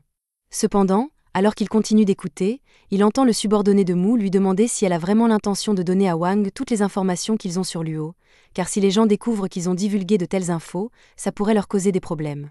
Mu lui dit de ne pas s'inquiéter car elle y a déjà pensé, et comme Wang ne sait rien de la famille Luo, elle peut juste lui donner des informations non classifiées pour le tenir à distance. Après avoir entendu ça, Wang est furieux parce que Mu essaie de le prendre pour un imbécile. Il ne va pas la laisser s'en tirer, mais pour l'instant, il décide de jouer le jeu de Mu car il n'a pas d'autre piste sur Luo ou Shiku.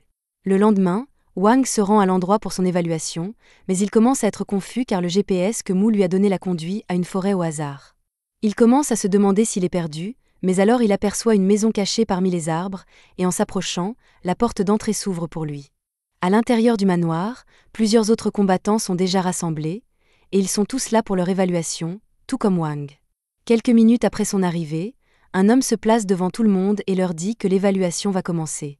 Il s'appelle Shu, et il dit à tous les participants que pour être choisis comme garde du corps, ils doivent être loyaux, observateurs, rapides et forts. Ainsi, les tests serviront à évaluer leur aptitude, et le premier test consistera à démontrer leurs compétences d'observation. La première salle de test est en fait un casino, et les règles sont simples. Chaque participant recevra 5 jetons pour jouer. Ils doivent obtenir 10 jetons pour passer au niveau suivant, et le vol est strictement interdit, donc les jetons ne peuvent être obtenus qu'en gagnant des parties contre les autres concurrents. Wang ne s'attendait pas à un test comme ça, mais il est content de ne pas avoir à se battre ici. Le seul problème maintenant est qu'il ne sait pas comment gagner des jetons dans ce jeu. Un homme s'approche de lui et dit qu'il a juste besoin de gagner 5 jetons de plus pour avancer, mais ce ne sera évidemment pas si simple. Il conseille à Wang d'éviter les machines à sous car même les casinos normaux les trucs, donc il n'y a aucun moyen pour eux de gagner le jackpot ici. Statistiquement, un jeu de haut bas devrait lui donner une bonne chance de succès, même les jeux de cartes ici sont truqués, donc jouer contre la maison garantit presque toujours une perte. Cela dit, il a une proposition à faire à Wang, mais il réalise soudain que Wang est parti il y a quelques minutes pour trouver un jeu qu'il peut gagner. Pendant ce temps, Wang se promène dans le casino quand il tombe sur un jeu où il faut trouver une pièce cachée sous une tasse. Le gars qui jouait tout à l'heure a perdu tous ses jetons contre l'employé du cube, et Wang sent qu'il y a une arnaque ici, mais il ne sait pas encore quoi. C'est alors que l'homme de tout à l'heure arrive et lui demande s'il veut parier contre lui au jeu des tasses. Wang lui demande s'il est sûr de vouloir faire ça car il semble qu'il y ait quelque chose de louche ici, mais le gars pense que Wang est un novice, donc tant qu'il parie contre Wang, il ne peut pas perdre. Il commence à narguer Wang et lui demande s'il a peur, mais ce jeu est en fait parfait pour lui grâce à sa perception spatiale. Wang finit par accepter le défi de l'homme.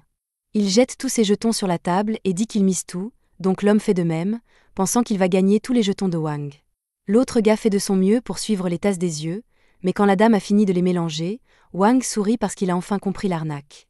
La dame demande aux joueurs de faire leurs suppositions, et l'homme est sûr que la pièce est sous la tasse de gauche, mais quand c'est au tour de Wang, il dit que la pièce est dans la main de la dame. Tout le monde pense que Wang est fou, et la dame essaie de le convaincre de choisir une des tasses, mais il est sûr que la pièce est dans sa main.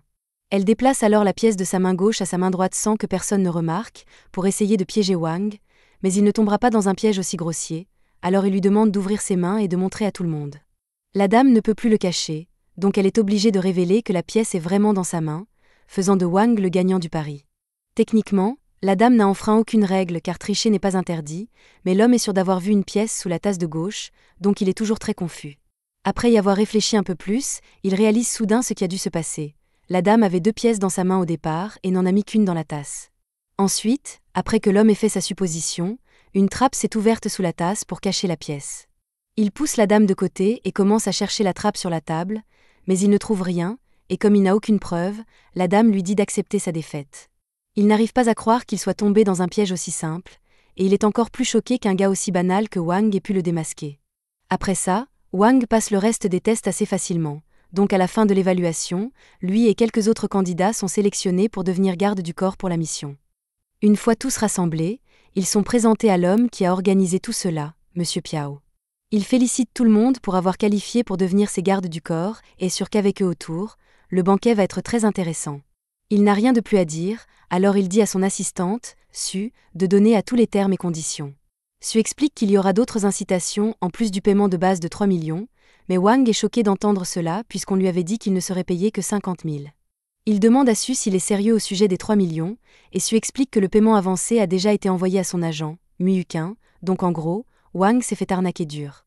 Mais ce n'est pas comme s'il pouvait faire quoi que ce soit maintenant, alors Su dit à tout le monde que le banquet commencera dans 6 heures, et ils seront tous briefés sur les détails en chemin.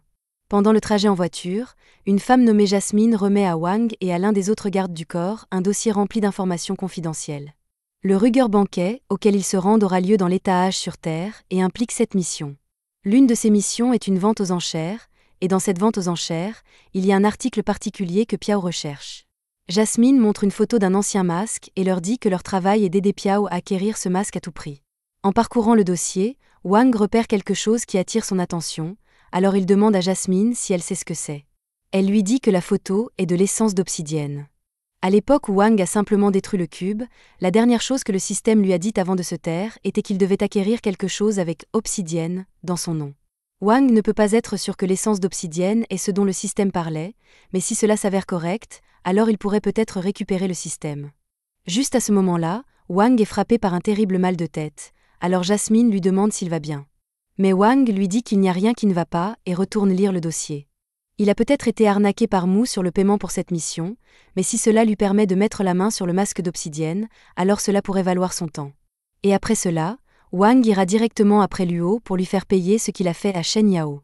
Finalement, tous les gardes du corps arrivent à la salle du banquet, et alors qu'ils entrent, Wang voit beaucoup de gens debout en train de prendre des verres. Maintenant que tout le monde est là, le banquet peut officiellement commencer, et les gardes du corps sont informés que pour commencer, ils joueront à un jeu appelé Warrior Bell. Une trappe dans le sol s'ouvre, et alors qu'un des invités regarde en bas, il est horrifié par ce qu'il voit. Nous avons tous entendu parler du débat homme contre gorille, mais ici c'est homme contre alligator. Tout le monde est un peu effrayé à la vue du monstre, mais l'animateur les assure qu'ils sont parfaitement en sécurité parce que la fosse est recouverte de verre pare-balles, donc il n'y a aucun moyen pour l'alligator de s'échapper. Les invités sont soulagés de ne pas être en danger, mais l'animateur ne peut pas en dire autant pour les gardes du corps ici. Les règles du jeu Warrior Bell sont simples. Chacun des gardes du corps doit entrer dans la pièce avec l'alligator un par un, et s'ils parviennent à attraper la cloche autour du cou de l'alligator, alors ils gagnent. Et juste pour les motiver à faire de leur mieux, l'animateur leur montre le prix qu'ils peuvent gagner, 2 grandes piles d'or. Mais il y a une condition au jeu. Une fois que vous entrez dans la pièce, vous en sortez soit avec la cloche de l'alligator, soit vous mourrez, il n'y a pas d'entre-deux. À ce stade, Wang réalise que ce travail n'a rien à voir avec le fait d'être un garde du corps. Tous les invités riches veulent juste les voir risquer leur vie pour le divertissement. Maintenant que toutes les règles ont été expliquées, beaucoup de gardes du corps sont confiants qu'ils peuvent gagner, donc le premier est déjà entré dans la cage. Il a une lance et un bouclier, mais rappelez-vous, le seul objectif ici est de prendre la cloche et de partir, donc la chose intelligente à faire serait d'opter pour l'option discrète. Mais non, le type crie à plein poumon et court droit sur l'alligator, et comme prévu, l'alligator se réveille et saute immédiatement sur lui. L'alligator tue alors l'homme, et l'un des invités, Stu, adore ça. Piao est déçu que le premier garde du corps n'ait pas pu au moins donner un bon combat à l'alligator, mais Wang ne pense pas que le garde du corps était faible. L'alligator est juste bien plus fort que la normale. L'animateur informe tout le monde que cet alligator n'est pas un alligator ordinaire. C'est en fait un modèle bio-ingénieré expérimental fabriqué par la compagnie de D. En d'autres termes, cet alligator est sous stéroïdes, et il a 50% de puissance en plus en conséquence. Puisque tout le monde semble un peu secoué après la mort du premier garde du corps, l'animateur augmente la cagnotte de 30% et demande si d'autres gardes du corps sont prêts à relever le défi. L'un des gardes du corps d'un autre invité, Ao, décide de se porter volontaire, puisque même si l'alligator est très rapide, sa portée d'attaque semble courte, donc tant qu'il garde ses distances, tout ira bien. Il va choisir une arme dans l'armurerie et décide de prendre plusieurs armes d'ast pour pouvoir utiliser des attaques à distance. Alors que Ao entre confiant dans la pièce, Wang se demande pourquoi tout le monde continue de se porter volontaire pour un jeu de mort si risqué, mais l'un de ses collègues gardes du corps lui dit que c'était dans le contrat. Wang n'a aucune idée de ce dont parle le type, alors il explique que le contrat stipule que si personne ne se porte volontaire pour le jeu de mort, alors quelqu'un sera choisi au hasard et forcé de participer. Wang pense que c'est bien trop injuste, mais c'est pour cela qu'ils ont tous été payés 3 millions. Dommage que Wang ne reçoive que 50 000 dans cette histoire. Il semble que tôt ou tard, Wang va devoir participer à l'un de ces jeux de mort, alors il prend une profonde inspiration pour se préparer, mais ensuite, il remarque un homme sur l'un des balcons. Dès qu'il commence à regarder l'homme, ce dernier remarque Wang et lui rend son regard. Wang est effrayé par cela, alors l'autre garde du corps l'avertit de ne pas fixer l'homme là-haut parce qu'il est un membre du comité du Ruger banquet, et il est là pour maintenir l'ordre dans le banquet, c'est pourquoi il a l'air si intimidant. Pendant ce temps, dans la cage, Ao a réussi à infliger quelques coups de sang à l'alligator en restant en haut des murs et en le poignardant à distance. Avec sa vitesse et sa précision, il est confiant que sa stratégie le mènera à la victoire. Mais même si l'alligator est blessé, il ne semble pas ralentir du tout, alors quand Ao tente un coup final, l'alligator le frappe inopinément avec un coup de queue qui peint les murs avec le sang de Ao. L'animateur adore vraiment cette partie de son travail, mais maintenant que Ao est mort, ils doivent continuer, alors il augmente à nouveau la cagnotte de 30% et demande s'il y a d'autres volontaires. Cette fois, personne ne veut défier l'alligator, alors ils restent tous silencieux. Mais ensuite, l'un des gardes du corps de Piao lui dit quelque chose, et il fait soudain une annonce. Il dit à tous ses gardes du corps que si l'un d'eux parvient à vaincre l'alligator, il leur paiera personnellement le double de la cagnotte en bonus. Cela fait parler les gardes du corps, car avec ce genre d'argent, la plupart d'entre eux pourraient instantanément effacer toute dette qui les a forcés à venir ici, et Wang est étonné de voir à quel point ces gens sont facilement influencés par l'argent. Juste à ce moment-là, l'un des gardes du corps de l'invité Sami, Maudit, s'approche de lui et demande la permission de combattre en son nom. Sami semble vraiment se soucier de son garde du corps, alors il s'inquiète pour le bien-être de Maudit, mais il accepte de le laisser défier le monstre. Cependant, avant que Maudit puisse entrer dans la cage, un autre garde du corps nommé Gold Poison dit qu'il veut aussi relever le défi. L'animateur est excité puisque cela signifie qu'il doit faire un événement Last Man Standing, mais comme Wang n'a jamais lu le contrat, il n'a aucune idée de ce que cela signifie. La fille à côté de lui informe Wang qu'un événement Last Man Standing signifie que lorsque deux combattants veulent relever un défi en même temps, ils seront forcés de se battre à mort pour décider qui aura le droit de relever le défi. Wang comprend comment cela fonctionne, mais il se demande pourquoi Gold a choisi de forcer un événement Last Man Standing, puisque même s'il parvient à tuer Maudit, il sera probablement à court d'énergie avant d'affronter l'alligator. Cependant, les autres disent à Wang qu'il a complètement tort. Alors que le combat est sur le point de commencer, Sami dit à Maudit que s'il gagne, il aura une longue vacance, une augmentation et une promotion en récompense, et entendre cela motive beaucoup Maudit. Cependant, il fait l'erreur de se retourner pour remercier Sami pour sa générosité, et dans ce bref instant, Gold se faufile derrière Maudit pour l'éliminer.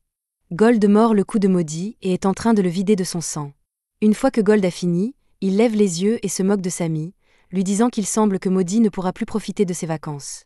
Les collègues gardes du corps de Wang expliquent que Gold a la capacité d'augmenter sa puissance de combat en suçant le sang de sa cible, et plus la cible est forte, plus Gold devient fort. Mais il y a un inconvénient, parce qu'après que les effets de l'augmentation de puissance s'estompent, Gold deviendra effrayé par la lumière et les basses températures. L'animateur félicite Gold pour avoir gagné l'événement Last Man Standing, et maintenant que c'est terminé, il peut entrer dans la cage pour défier l'alligator. Gold entre confiant, mais l'animateur remarque qu'il n'a pas choisi d'arme avant d'entrer, alors il demande à Gold pourquoi. Gold lui dit qu'il n'a pas besoin d'utiliser une arme, surtout puisque ce ne serait pas juste pour l'alligator.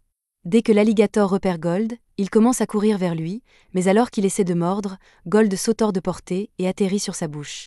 Il embrasse ensuite la tête de l'alligator, et une seconde plus tard, la tête de l'alligator est tranchée nette. Gold se considère un peu comme un militant pour les droits des animaux, donc s'il doit tuer l'alligator, il voulait au moins que ce soit aussi rapide et indolore que possible. Et maintenant que l'alligator est mort, Gold ressort et remet la cloche à l'animateur. Dale le félicite d'être le premier à avoir réussi à tuer le monstre, et comme promis, il peut maintenant récupérer son prix. Dee lui demande s'il veut le prendre maintenant, mais Gold sait qu'il y a quelque chose de louche ici, alors il dit qu'il prendra l'or par livraison plus tard. Mais maintenant que le premier monstre a été vaincu, les invités demandent à Dee s'il a autre chose à leur montrer. Dee les assure que le spectacle ne fait que commencer parce qu'ils ne devineront jamais la prochaine bête qu'il a préparée. Les invités ne sont pas convaincus qu'il y ait quelque chose qui puisse surpasser l'alligator qui vient d'être tué, mais Dee leur dit que c'est quelque chose de spécial. Alors que le monstre est relâché, Wang sent que quelque chose de dangereux arrive, et quelques secondes plus tard, la bête émerge. C'est un monstre qui possède la vitesse des voitures les plus rapides et la force de plusieurs dizaines d'ours, nom de code Tawa numéro 17. Tout le monde commence à paniquer une fois qu'il voit le monstre que Dee vient de libérer, et Dee est vraiment fier de sa création. Alors il continue en leur disant que la seule faiblesse du monstre est qu'il est trop cruel. Il a tendance à tuer tous les humains qui l'entourent, y compris le pauvre homme dont le travail était d'attacher une cloche autour de son cou, mais ce n'est pas comme si Dee se souciait de vie innocente de toute façon. Une fois que Tawu a fini de manger, il demande quel guerrier courageux veut relever le défi en premier. Wang a eu un étrange sentiment récemment, comme si quelqu'un essayait intentionnellement de causer des problèmes, et ce n'est pas Dee. Il croit qu'il y a une taupe dans son équipe, mais il n'est pas sûr de qui il s'agit, alors il décide de laisser les choses se dérouler un peu plus longtemps. Dee sort quelques lingots d'or supplémentaires et annonce à tout le monde que la récompense pour vaincre Tawu sera 2 fois plus importante que celle pour l'alligator, et peu de temps après, un challenger se présente. Le challenger entre dans la cage avec une épée et tente de frapper Tawu, mais à sa surprise, Tawu l'ignore complètement et saute plus tôt pour attaquer le plafond. Les gens étaient déjà un peu effrayés lorsqu'ils ont vu Tawu pour la première fois, mais maintenant qu'il gratte le verre supposément impénétrable, ils commencent vraiment à paniquer. Dee essaie de rassurer tout le monde en disant qu'il est impossible que le verre se brise, mais ensuite Tawu le frappe avec sa tête et provoque une fissure, alors Dee n'est plus si sûr. Pendant ce temps, dans la cage, le challenger se sent insulté que Tawu l'ignore ainsi, alors il tente de l'attaquer alors que son dos est tourné. Cependant, Tawu est bien trop rapide pour lui, alors lorsqu'il frappe, il manque complètement sa cible. Tawu apparaît alors derrière lui et, d'un seul coup de griffe, le noob aléatoire numéro 7 est tué. Tawu prend ensuite l'épée du challenger et établit un contact visuel direct avec Dee, car il veut se venger de son maître cruel. Il commence à sauter et à frapper le verre avec une épée dans sa bouche, et Dee commence à s'inquiéter, alors il appelle des renforts parce qu'il ne comprend pas pourquoi Tawu est soudainement devenu si agressif. Pendant que Dee essaie encore de comprendre ce qui s'est passé, Wang a déjà identifié la cause. La raison derrière l'agressivité soudaine de Tawu est le poison d'or. Lorsqu'il combattait l'alligator, il a saupoudré un peu de poussière d'or sur le sol, mais personne à part Wang ne l'a remarqué. Au début, Wang a pensé qu'il l'utilisait pour prendre un avantage sur l'alligator, mais maintenant il est clair que c'était pour préparer cet incident. Juste à ce moment-là, Tawu parvient à briser le verre, et maintenant tout le monde panique complètement, surtout Dee, car Tawu en a après lui. Il saute en avant, mais juste au moment où il s'apprête à tuer Dee, Murant intervient et le repousse d'un coup de pied. Dee remercie Murant de l'avoir sauvé et s'enfuit rapidement pour que Tawu ne puisse pas essayer de le tuer à nouveau, mais avant de partir, il demande à Murant s'il doit appeler des gardes armés pour aider à neutraliser Tawu. Murant lui dit que ce ne sera pas nécessaire parce que les gardes ordinaires se feraient simplement tuer. Pendant ce temps, dans l'équipe de Piao, Piao demande innocemment à Dee si cela fait toujours partie du spectacle pour détourner les soupçons, mais Wang sait que son équipe est derrière tout cela. Au même moment, Mumu s'éloigne silencieusement de la foule, mais Wang n'attire pas l'attention sur cela parce que tout ce chaos joue en sa faveur. Avec ce qui se passe, la sécurité va forcément devenir laxiste, alors il peut profiter de l'occasion pour voler l'obsidienne de la chambre au trésor et partir d'ici. Il commence à s'éloigner, mais alors qu'il part, l'unité de défense spéciale, les gardiens des 4 ordres, arrivent. L'un d'eux dit à tout le monde qu'il n'y a pas lieu de paniquer parce qu'ils vont maîtriser Tawu, et immédiatement après, un deuxième membre frappe la tête de Tawu directement contre le sol, le mettant KO. Ils s'en sont occupés beaucoup plus vite que Wang ne l'avait prévu, alors il est déçu, mais ensuite il réalise que Mumu n'est toujours pas revenue, donc elle doit manigancer quelque chose. Pendant ce temps, dans les couloirs du manoir, l'équipe de sécurité vient d'être informée qu'il y a eu un incident dans la salle principale, mais les gardiens des ordres sont intervenus et l'ont résolu, alors il n'y a pas lieu de s'inquiéter.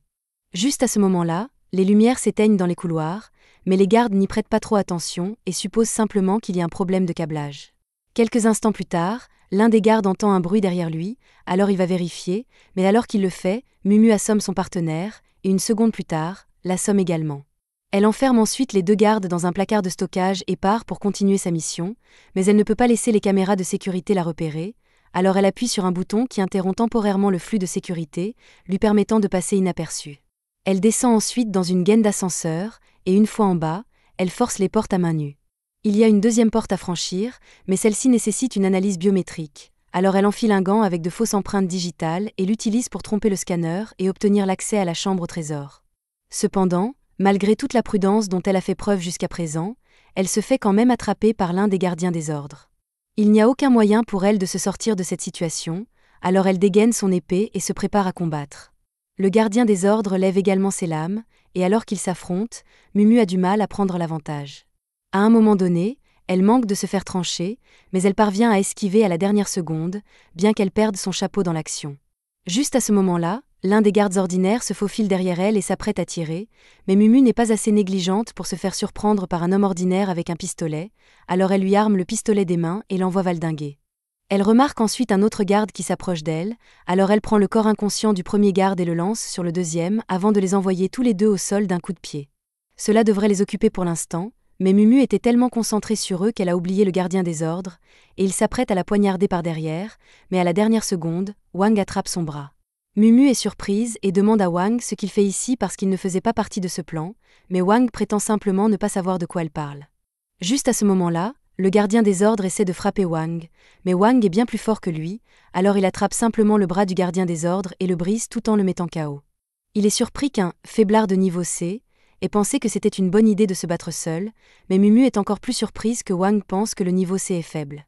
Cependant, elle veut toujours une explication sur comment Wang savait où elle était et pourquoi il est ici. Wang lui dit simplement qu'il est son garde du corps, alors il est logique qu'il la suive dans une mission dangereuse. Il a déjà compris que Mumu est le vrai patron ici, et Piao n'est qu'une figure de proue. Ce qui l'a trahi, c'est le fait que Piao était à l'avant de leur formation, tandis que Mumu était à l'arrière. Même si Piao était assez fort pour se défendre, ça n'a pas de sens que le patron se tienne devant son garde du corps, ce qui signifie que Mumu était le vrai patron depuis le début. Mumu admet que Wang a raison, mais cela n'a plus d'importance parce que le tumulte qu'ils viennent de causer va forcément attirer l'attention, alors le reste des gardiens des ordres arrivera probablement dans moins de 2 minutes. Comme ils n'ont que 2 minutes, Wang lui dit qu'il ferait mieux de se dépêcher et de trouver le trésor avant de se faire attraper, mais c'est plus facile à dire qu'à faire. Mumu a réussi à s'infiltrer jusqu'ici, mais ce n'était qu'une fausse chambre au trésor, et elle n'a aucune idée de où se trouve la vraie. Wang se tourne vers elle et dit qu'il a une question à poser. Elle semblait terriblement confiante dans son plan plus tôt, a-t-elle un moyen de s'échapper d'ici ? Mumu confirme, alors Wang propose un marché. Il l'aidera à trouver la chambre au trésor, et en échange, il veut qu'elle le laisse s'échapper avec elle. Mumu est d'accord avec ce marché, mais elle demande à Wang comment il pourrait savoir où se trouve la chambre au trésor alors qu'il n'est jamais venu ici auparavant. Cependant, avec sa conscience spatiale, il peut déjà sentir la pièce où se trouvent tous les trésors. Juste à ce moment-là, il sent aussi quelqu'un arriver par derrière eux, alors il tire Mumu sur le côté, et tous les deux se cachent derrière un mur. Quelques instants plus tard, une pluie de balles est tirée dans leur direction, et il semble que les gardiens des ordres les aient finalement rattrapés. Wang sent que le leader s'apprête à faire quelque chose, alors il met ses lunettes en préparation. Le leader demande à l'un de ses hommes de lui passer le flashbang pour désorienter les intrus, mais alors qu'elle le lance, Wang tourne au coin et renvoie le flashbang vers elle avec une batte de baseball. Cela lui donne assez de temps pour prendre Mumu et fuir, mais peu de temps après, ils sont de nouveau coincés par les gardiens des ordres. Mumu tente de dégainer son épée, mais le leader l'arrête avec son fouet, et quand Wang essaie de l'aider, le gros type lui fracasse la tête contre le mur. Pendant ce temps, Mumu essaie toujours de se défendre contre le leader, mais comme elle est en infériorité numérique, le gros type arrive par derrière et la projette contre le mur juste à côté de Wang. Wang dit « 3 guerriers de niveau B contre nous deux, ce n'est pas un combat équitable. » Mais le leader se moque des combats équitables, et peu importe ce que Wang pense d'elle parce qu'il sera bientôt mort. Wang rit et dit qu'il ne mourra pas seul alors qu'il laisse tomber une grenade au sol. Le leader panique et se prépare à une explosion, mais la grenade était fausse depuis le début. Wang l'a juste utilisée comme diversion pour que lui et Mumu puissent s'échapper. Ils finissent par atteindre une pièce scellée et détruisent la caméra de sécurité pour ne pas être traqués, mais ce n'est qu'une question de temps avant que les gardiens des ordres ne les retrouvent. Mumu le remercie de l'avoir sauvé, mais demande pourquoi il a pris la peine de l'aider puisqu'il pourrait probablement s'échapper seul. Wang dit qu'il a encore besoin de recueillir des informations sur Luo et Shiku pour trouver Sajed Nyao, et il a été engagé comme garde du corps, alors il ne pouvait pas simplement l'abandonner à son sort. Quoi qu'il en soit, ils ne peuvent pas attendre que les gardiens des ordres les retrouvent, alors Wang lui dit qu'il a un plan. Quelques minutes plus tard, les gardiens des ordres marchent dans les couloirs lorsque Wang apparaît devant eux. Le leader est contente qu'il n'ait plus à le chercher, mais elle remarque que Mumu n'est pas là. Wang lui dit qu'il a abandonné Mumu parce qu'une faible comme elle ne ferait que le ralentir, et ils sont surpris qu'il ait fait une chose pareille, mais ils ne peuvent pas laisser un intrus s'échapper. alors le leader ordonne à l'un de ses coéquipiers de partir à la recherche de Mumu. C'est exactement ce que Wang voulait qu'il se produise, alors dès que le troisième gardien des ordres part, Mumu révèle qu'elle était cachée dans le plafond depuis le début. Elle saute et commence à attaquer le leader, mais le gros type essaie de se faufiler derrière elle. Cependant, comme c'est maintenant un combat équitable 2 contre 2, Wang peut couvrir Mumu et envoyer le gros type dans un mur d'un coup de poing. Mumu assomme ensuite le leader également, et maintenant qu'ils les ont vaincus, ils doivent se dépêcher avant que le troisième ne revienne. Wang conduit Mumu à la pièce contenant tous les trésors et déchire un trou dans le mur pour qu'ils puissent entrer. Une fois à l'intérieur, Mumu trouve le parchemin qu'elle est venue chercher, et elle en réclame immédiatement la possession. Wang lui dit de ne pas s'inquiéter parce qu'il n'est pas intéressé par un vieux parchemin poussiéreux, ce qu'il veut, c'est le cube d'obsidienne, et une fois qu'il l'a trouvé, ils se préparent tous les deux à partir. Il demande à Mumu quel est son plan d'évasion, et elle explique qu'il y a un énorme tuyau de drainage dans le laboratoire de biotechnologie du donjon, alors s'ils y descendent, ils devraient pouvoir sortir en rampant. Cela semble assez simple, mais pour une raison quelconque, Wang a un mauvais pressentiment. Au même moment, les gardiens des ordres ont repris conscience et se remettent sur pied, leur maître s'approche pour leur demander ce qui s'est passé. Après les voir gravement blessés, il réalise qu'ils se sont fait battre, alors il ne perd pas de temps et leur dit de prendre ses pilules pour qu'ils puissent capturer les intrus. En bas dans le laboratoire, le professeur vient d'être informé qu'ils ont récupéré le corps de Tawu, 17. Alors elle demande s'ils doivent commencer la collecte de données, mais il ne semble pas vraiment intéressé par cela.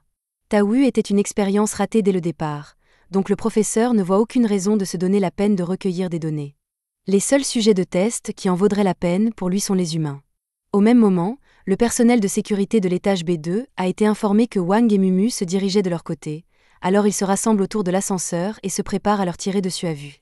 Pendant ce temps, Wang demande à Mumu pourquoi il se dirige vers l'étage B2 au lieu d'aller directement au dernier étage, mais elle dit qu'elle a quelque chose à faire avant de s'échapper. Elle dit à Wang qu'il est libre de partir sans elle s'il le souhaite, mais Wang est son garde du corps, donc il ne peut pas simplement la laisser ici seule. Alors qu'ils approchent de B2, Mumu sort une télécommande et l'utilise pour perturber le flux de surveillance dans l'ascenseur afin que les gardes ne sachent pas à quoi s'attendre. Elle sait très bien qu'il doit y avoir une douzaine de gardes prêts à tirer dès que la porte s'ouvrira, mais elle est prête à gérer la situation, alors elle dégaine son épée et charge en avant. À l'étage supérieur, les gardiens de l'ordre sont de nouveau sur pied, et ils appellent les soldats de B2 pour avoir une mise à jour sur la situation avec Wang et Mumu, mais Mumu a déjà neutralisé tous les gardes. Ils n'ont pas beaucoup de temps, alors elle dit à Wang de bien faire attention et lui montre une carte de l'étage. Ils vont se diriger vers l'est d'ici, jusqu'à ce qu'ils atteignent un ascenseur, qui les emmènera aux égouts. Wang pense que cela semble assez simple, mais Mumu le prévient que cet étage est vraiment dangereux, et ce n'est qu'une question de temps avant que les gardes ne les rattrapent. Mais Wang ne semble pas trop inquiet et commence simplement à marcher, bien que Mumu lui dise qu'il va dans la mauvaise direction. Les deux traversent l'étage et finissent par tomber sur une traînée de sang qui mène à une porte. Wang commence à s'inquiéter un peu, mais Mumu enfile simplement son gant biométrique et déverrouille la porte pour qu'il puisse passer. Wang lui demande si elle est sûre de cela car il a le sentiment que quelque chose de mauvais se trouve de l'autre côté de cette porte, mais Mumu l'ouvre quand même et révèle qu'il s'agit du donjon, le laboratoire de recherche biogénétique. Wang demande pourquoi elle l'a amené ici puisqu'il pensait qu'il se dirigeait vers les égouts, mais Mumu lui rappelle que c'est lui qui a dit qu'il voulait rester à ses côtés parce qu'il est son garde du corps. Elle lui dit qu'elle a quelque chose à investiguer ici, mais ils doivent se dépêcher avant que les gardes ne les trouvent. Wang demande à Mumu si elle sait quel genre de recherche implique des monstres comme celui-ci, alors elle explique que le D-Lab essaie de créer le monstre bio-ingénieré le plus puissant imaginable. Wang est surpris que des armes biologiques soient vraiment développées ici, alors Mumu explique que les fous qui travaillent ici croient qu'ils peuvent transformer des vies pour construire les armes vivantes ultimes, mais ils ignorent complètement tous les risques et dangers impliqués. Cependant, au moins les expériences ici ont été menées sur des animaux, mais plus profondément dans ce laboratoire se trouve là où l'horreur véritable a lieu. Alors qu'ils entrent dans le laboratoire, ils voient un tas de chambres de confinement avec des monstres à l'intérieur, et ils trouvent une assistante de recherche prenant des notes sur l'un d'eux. Une fois que l'assistante remarque Wang et Mumu, elle leur dit calmement que le professeur est dans son bureau. Wang est confus et demande pourquoi l'assistante ne semble pas surprise à la vue de deux intrus inconnus, mais elle et le professeur attendaient en fait l'arrivée de Mumu. L'assistante va informer le professeur que Mumu est là, alors il lui demande de transférer toutes les données qu'ils ont recueillies pendant qu'il va lui parler. Il souhaite la bienvenue à Mumu, mais elle n'est pas là pour des bavardages inutiles. Elle dit au professeur de lui remettre simplement le médicament de thérapie génique qu'il lui a promis pour qu'elle puisse guérir son grand-père. Elle a apporté le trésor du coffre-fort comme paiement, comme le professeur l'a demandé, mais avant de le lui remettre, il doit prouver que son médicament fonctionnera vraiment. Le professeur se souvient de l'accord qu'ils ont conclu, mais le problème est qu'il n'a pas le médicament. Au lieu de cela, Il montre à Mumu ses recherches, qui suggèrent que le corps humain peut être grandement amélioré avec de l'ADN interespèces. Il a déjà réussi à porter le taux de fusion entre espèces à 95%, et il était si proche d'une percée, mais ensuite D a coupé les financements de ses recherches.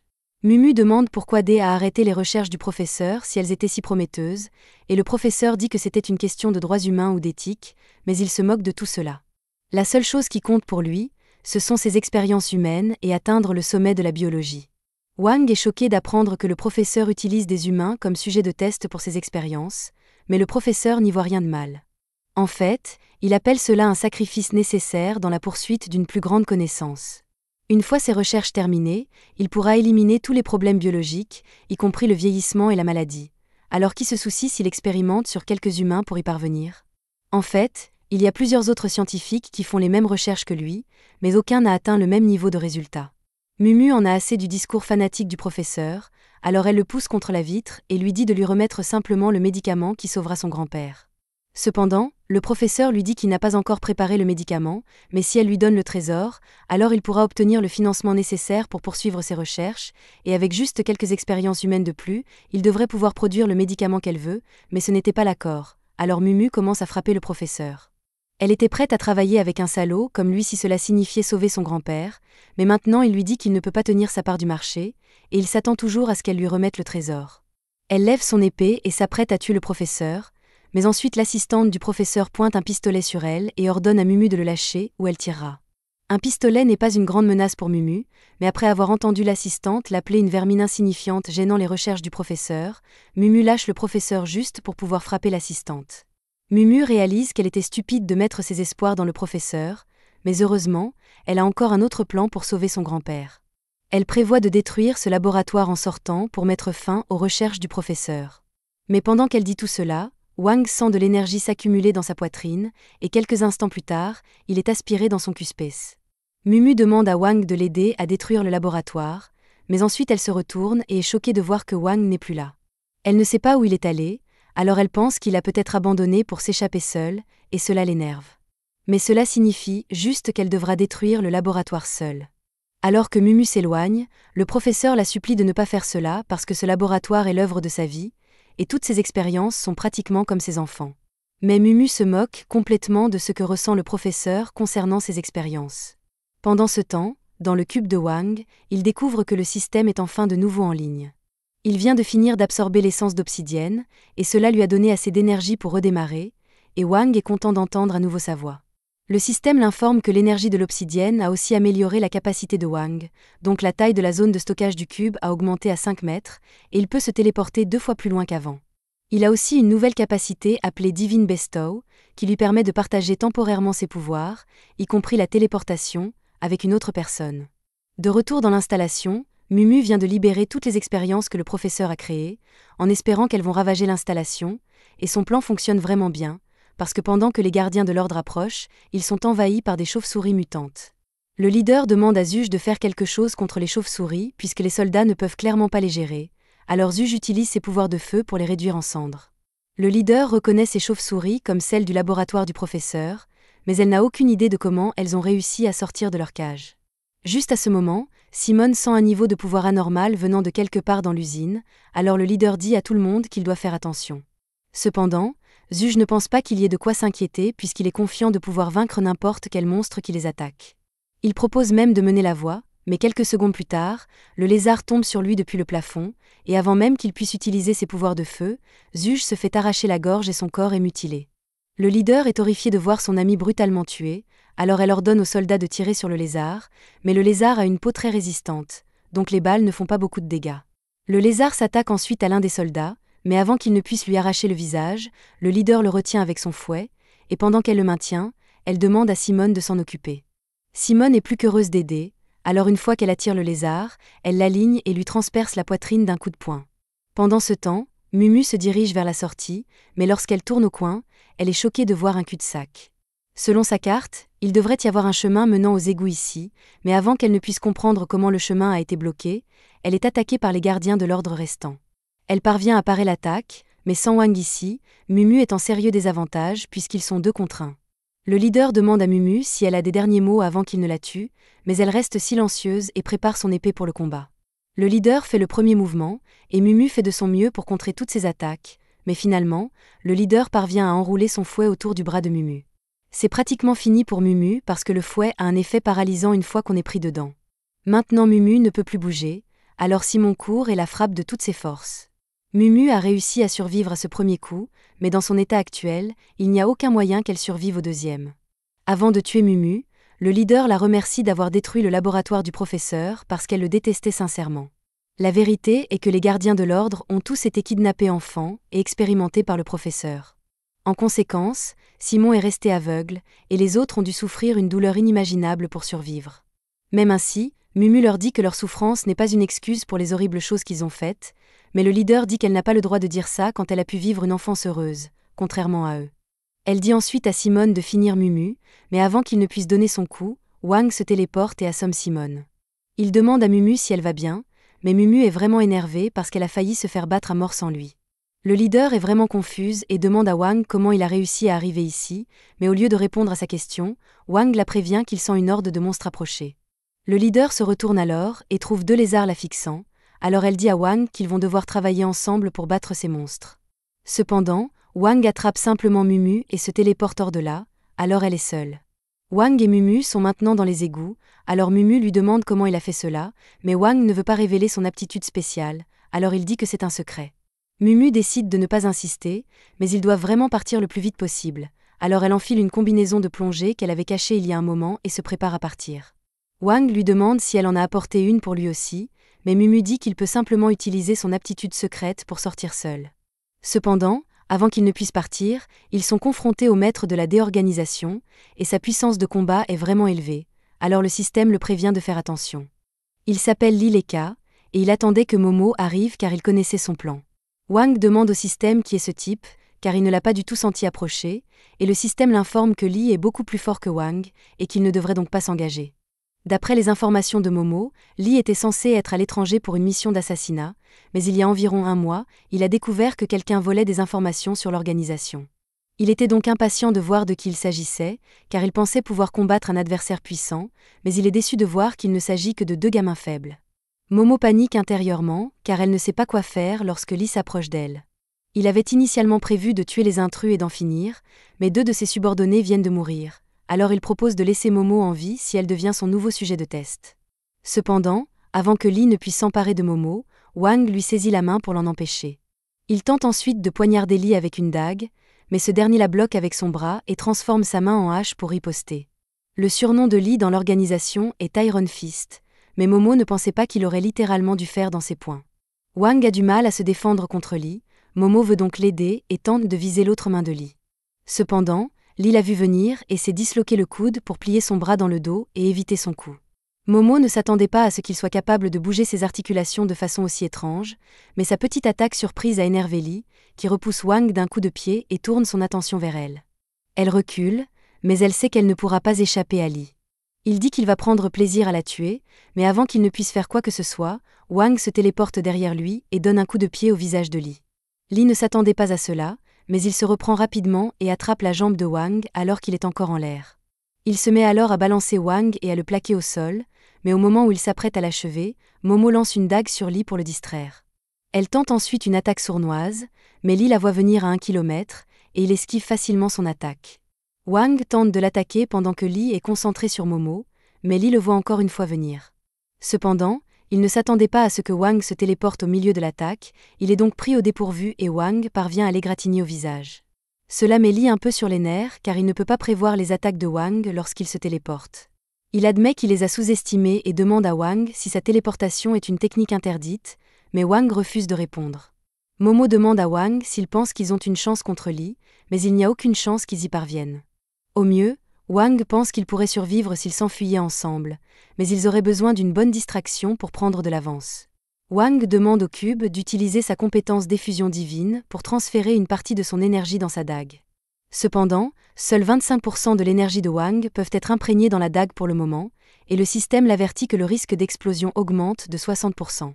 De plus, il faudra un certain temps au système pour imprégner l'énergie, et pendant que le système travaille dessus, toutes les autres capacités de Wang seront indisponibles, de sorte qu'il ne pourra pas se téléporter pendant quelques minutes. Wang veut toujours que le système le fasse, mais pendant qu'il parle au système, Lee remarque qu'il s'éloigne et profite de l'occasion pour lancer une attaque surprise. Il frappe Wang dans le ventre si fort que ses yeux deviennent blancs et qu'il s'écroule sur le sol. Momo tente d'aider Wang, mais elle est clairement dépassée par Lee, qui ne la prend même pas au sérieux et lui assène un coup d'épée. Wang crie à Momo de se baisser pour pouvoir donner un coup de pied à Lee, mais ce dernier attrape facilement sa jambe et le plaque au sol. Momo tente à nouveau de sauver Wang, mais Lee l'attrape par les cheveux et la frappe si fort que du sang sort de sa bouche. Il la jette ensuite dans l'eau sale des égouts et peu après, fait la même chose à Wang. Il se demande pourquoi Wang n'utilise plus sa téléportation, car c'était le seul truc de Wang qui pouvait le surprendre, mais la téléportation de Wang est temporairement désactivée. Momo demande à Wang s'il va bien, et il répond qu'il va bien, mais qu'il va être difficile de vaincre Lee, alors il dit à Momo de partir d'ici aussi vite que possible pendant qu'il retient Lee. Wang lance une grenade sur Lee, qui l'attrape, mais elle explose. Momo et Wang en profitent pour s'enfuir, mais Lee sort de la fumée et tente d'attraper Momo, ce qui oblige Wang à l'en empêcher. Malheureusement, Lee l'envoie à nouveau au sol. Momo revient et tente d'attaquer à nouveau, mais Lee la frappe également. Aucun des deux n'arrive à suivre les attaques de Lee, mais Wang refuse d'abandonner, il se remet sur pied et se prépare pour le deuxième round. Cependant, Lee commence à en avoir assez de frapper Wang encore et encore, alors il lui donne un coup de poing dans le ventre et dit à Wang de rester à terre. Pourtant, Wang continue d'attaquer, ce qui ne fait qu'accroître la colère de Lee. Il prévoit de faire subir à Wang un sort pire que la mort pour l'avoir ennuyé, et Wang commence à s'inquiéter, alors il demande au système combien de temps il faudra avant que la dague soit prête. Le système lui répond qu'il devra attendre 1 minute, mais Wang n'a pas 1 minute à perdre avec Lee qui s'avance vers lui comme ça. Le système l'avertit qu'il a de multiples fractures et qu'il perd beaucoup de sang, mais Lee continue d'aggraver les blessures de Wang. Il se demande pourquoi Wang fait tant d'efforts, mais ce n'est pas comme si c'était important puisqu'il va bientôt mourir. Il demande à Wang quelle partie du corps il aimerait perdre en premier et commence à l'étouffer. Mais alors que Lee était tellement concentré à admirer les éclaboussures de sang de Wang, Momo a réussi à se faufiler par derrière et à le poignarder dans la poitrine. Wang n'arrive pas à croire que Momo soit revenue, car elle avait l'occasion de s'échapper toute seule, mais elle lui doit la vie, alors elle ne faisait que lui rendre l'appareil.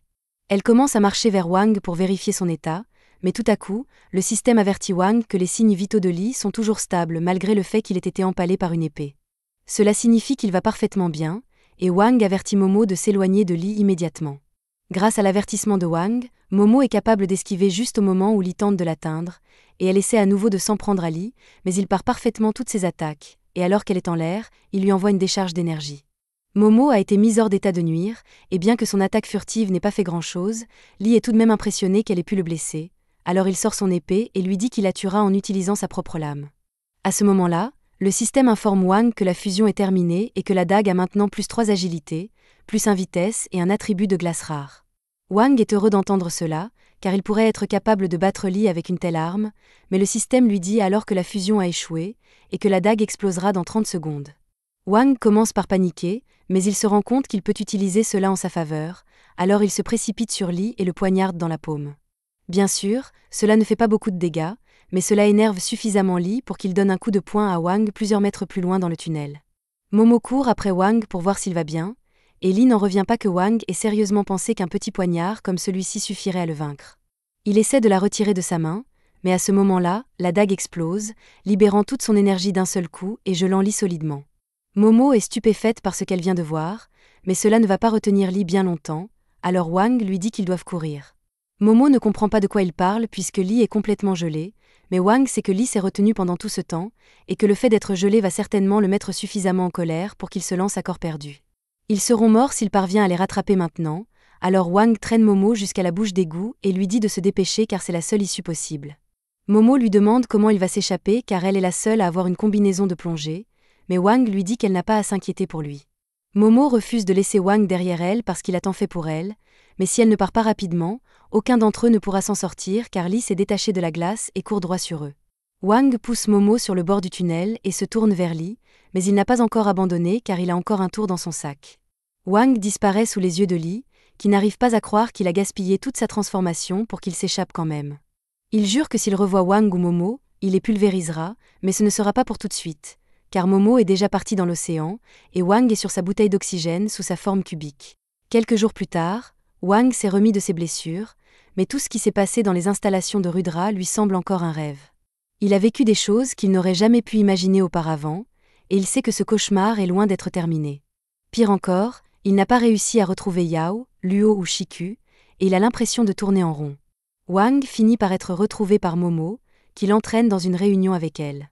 Elle lui offre une carte d'identité surhumaine et une chance de participer à une compétition, mais Wang n'a aucune idée de ce dont elle parle. Momo promet de répondre à toutes les questions de Wang, qui lui demande d'abord ce qu'est cet endroit. Momo clique sur un bouton pour ouvrir les rideaux et explique que cet ATC est un centre d'entraînement utilisé pour former les surhommes en vue du prochain tournoi mondial des surhommes, et que Momo a choisi Wang pour faire partie de son équipe, mais Wang refuse immédiatement.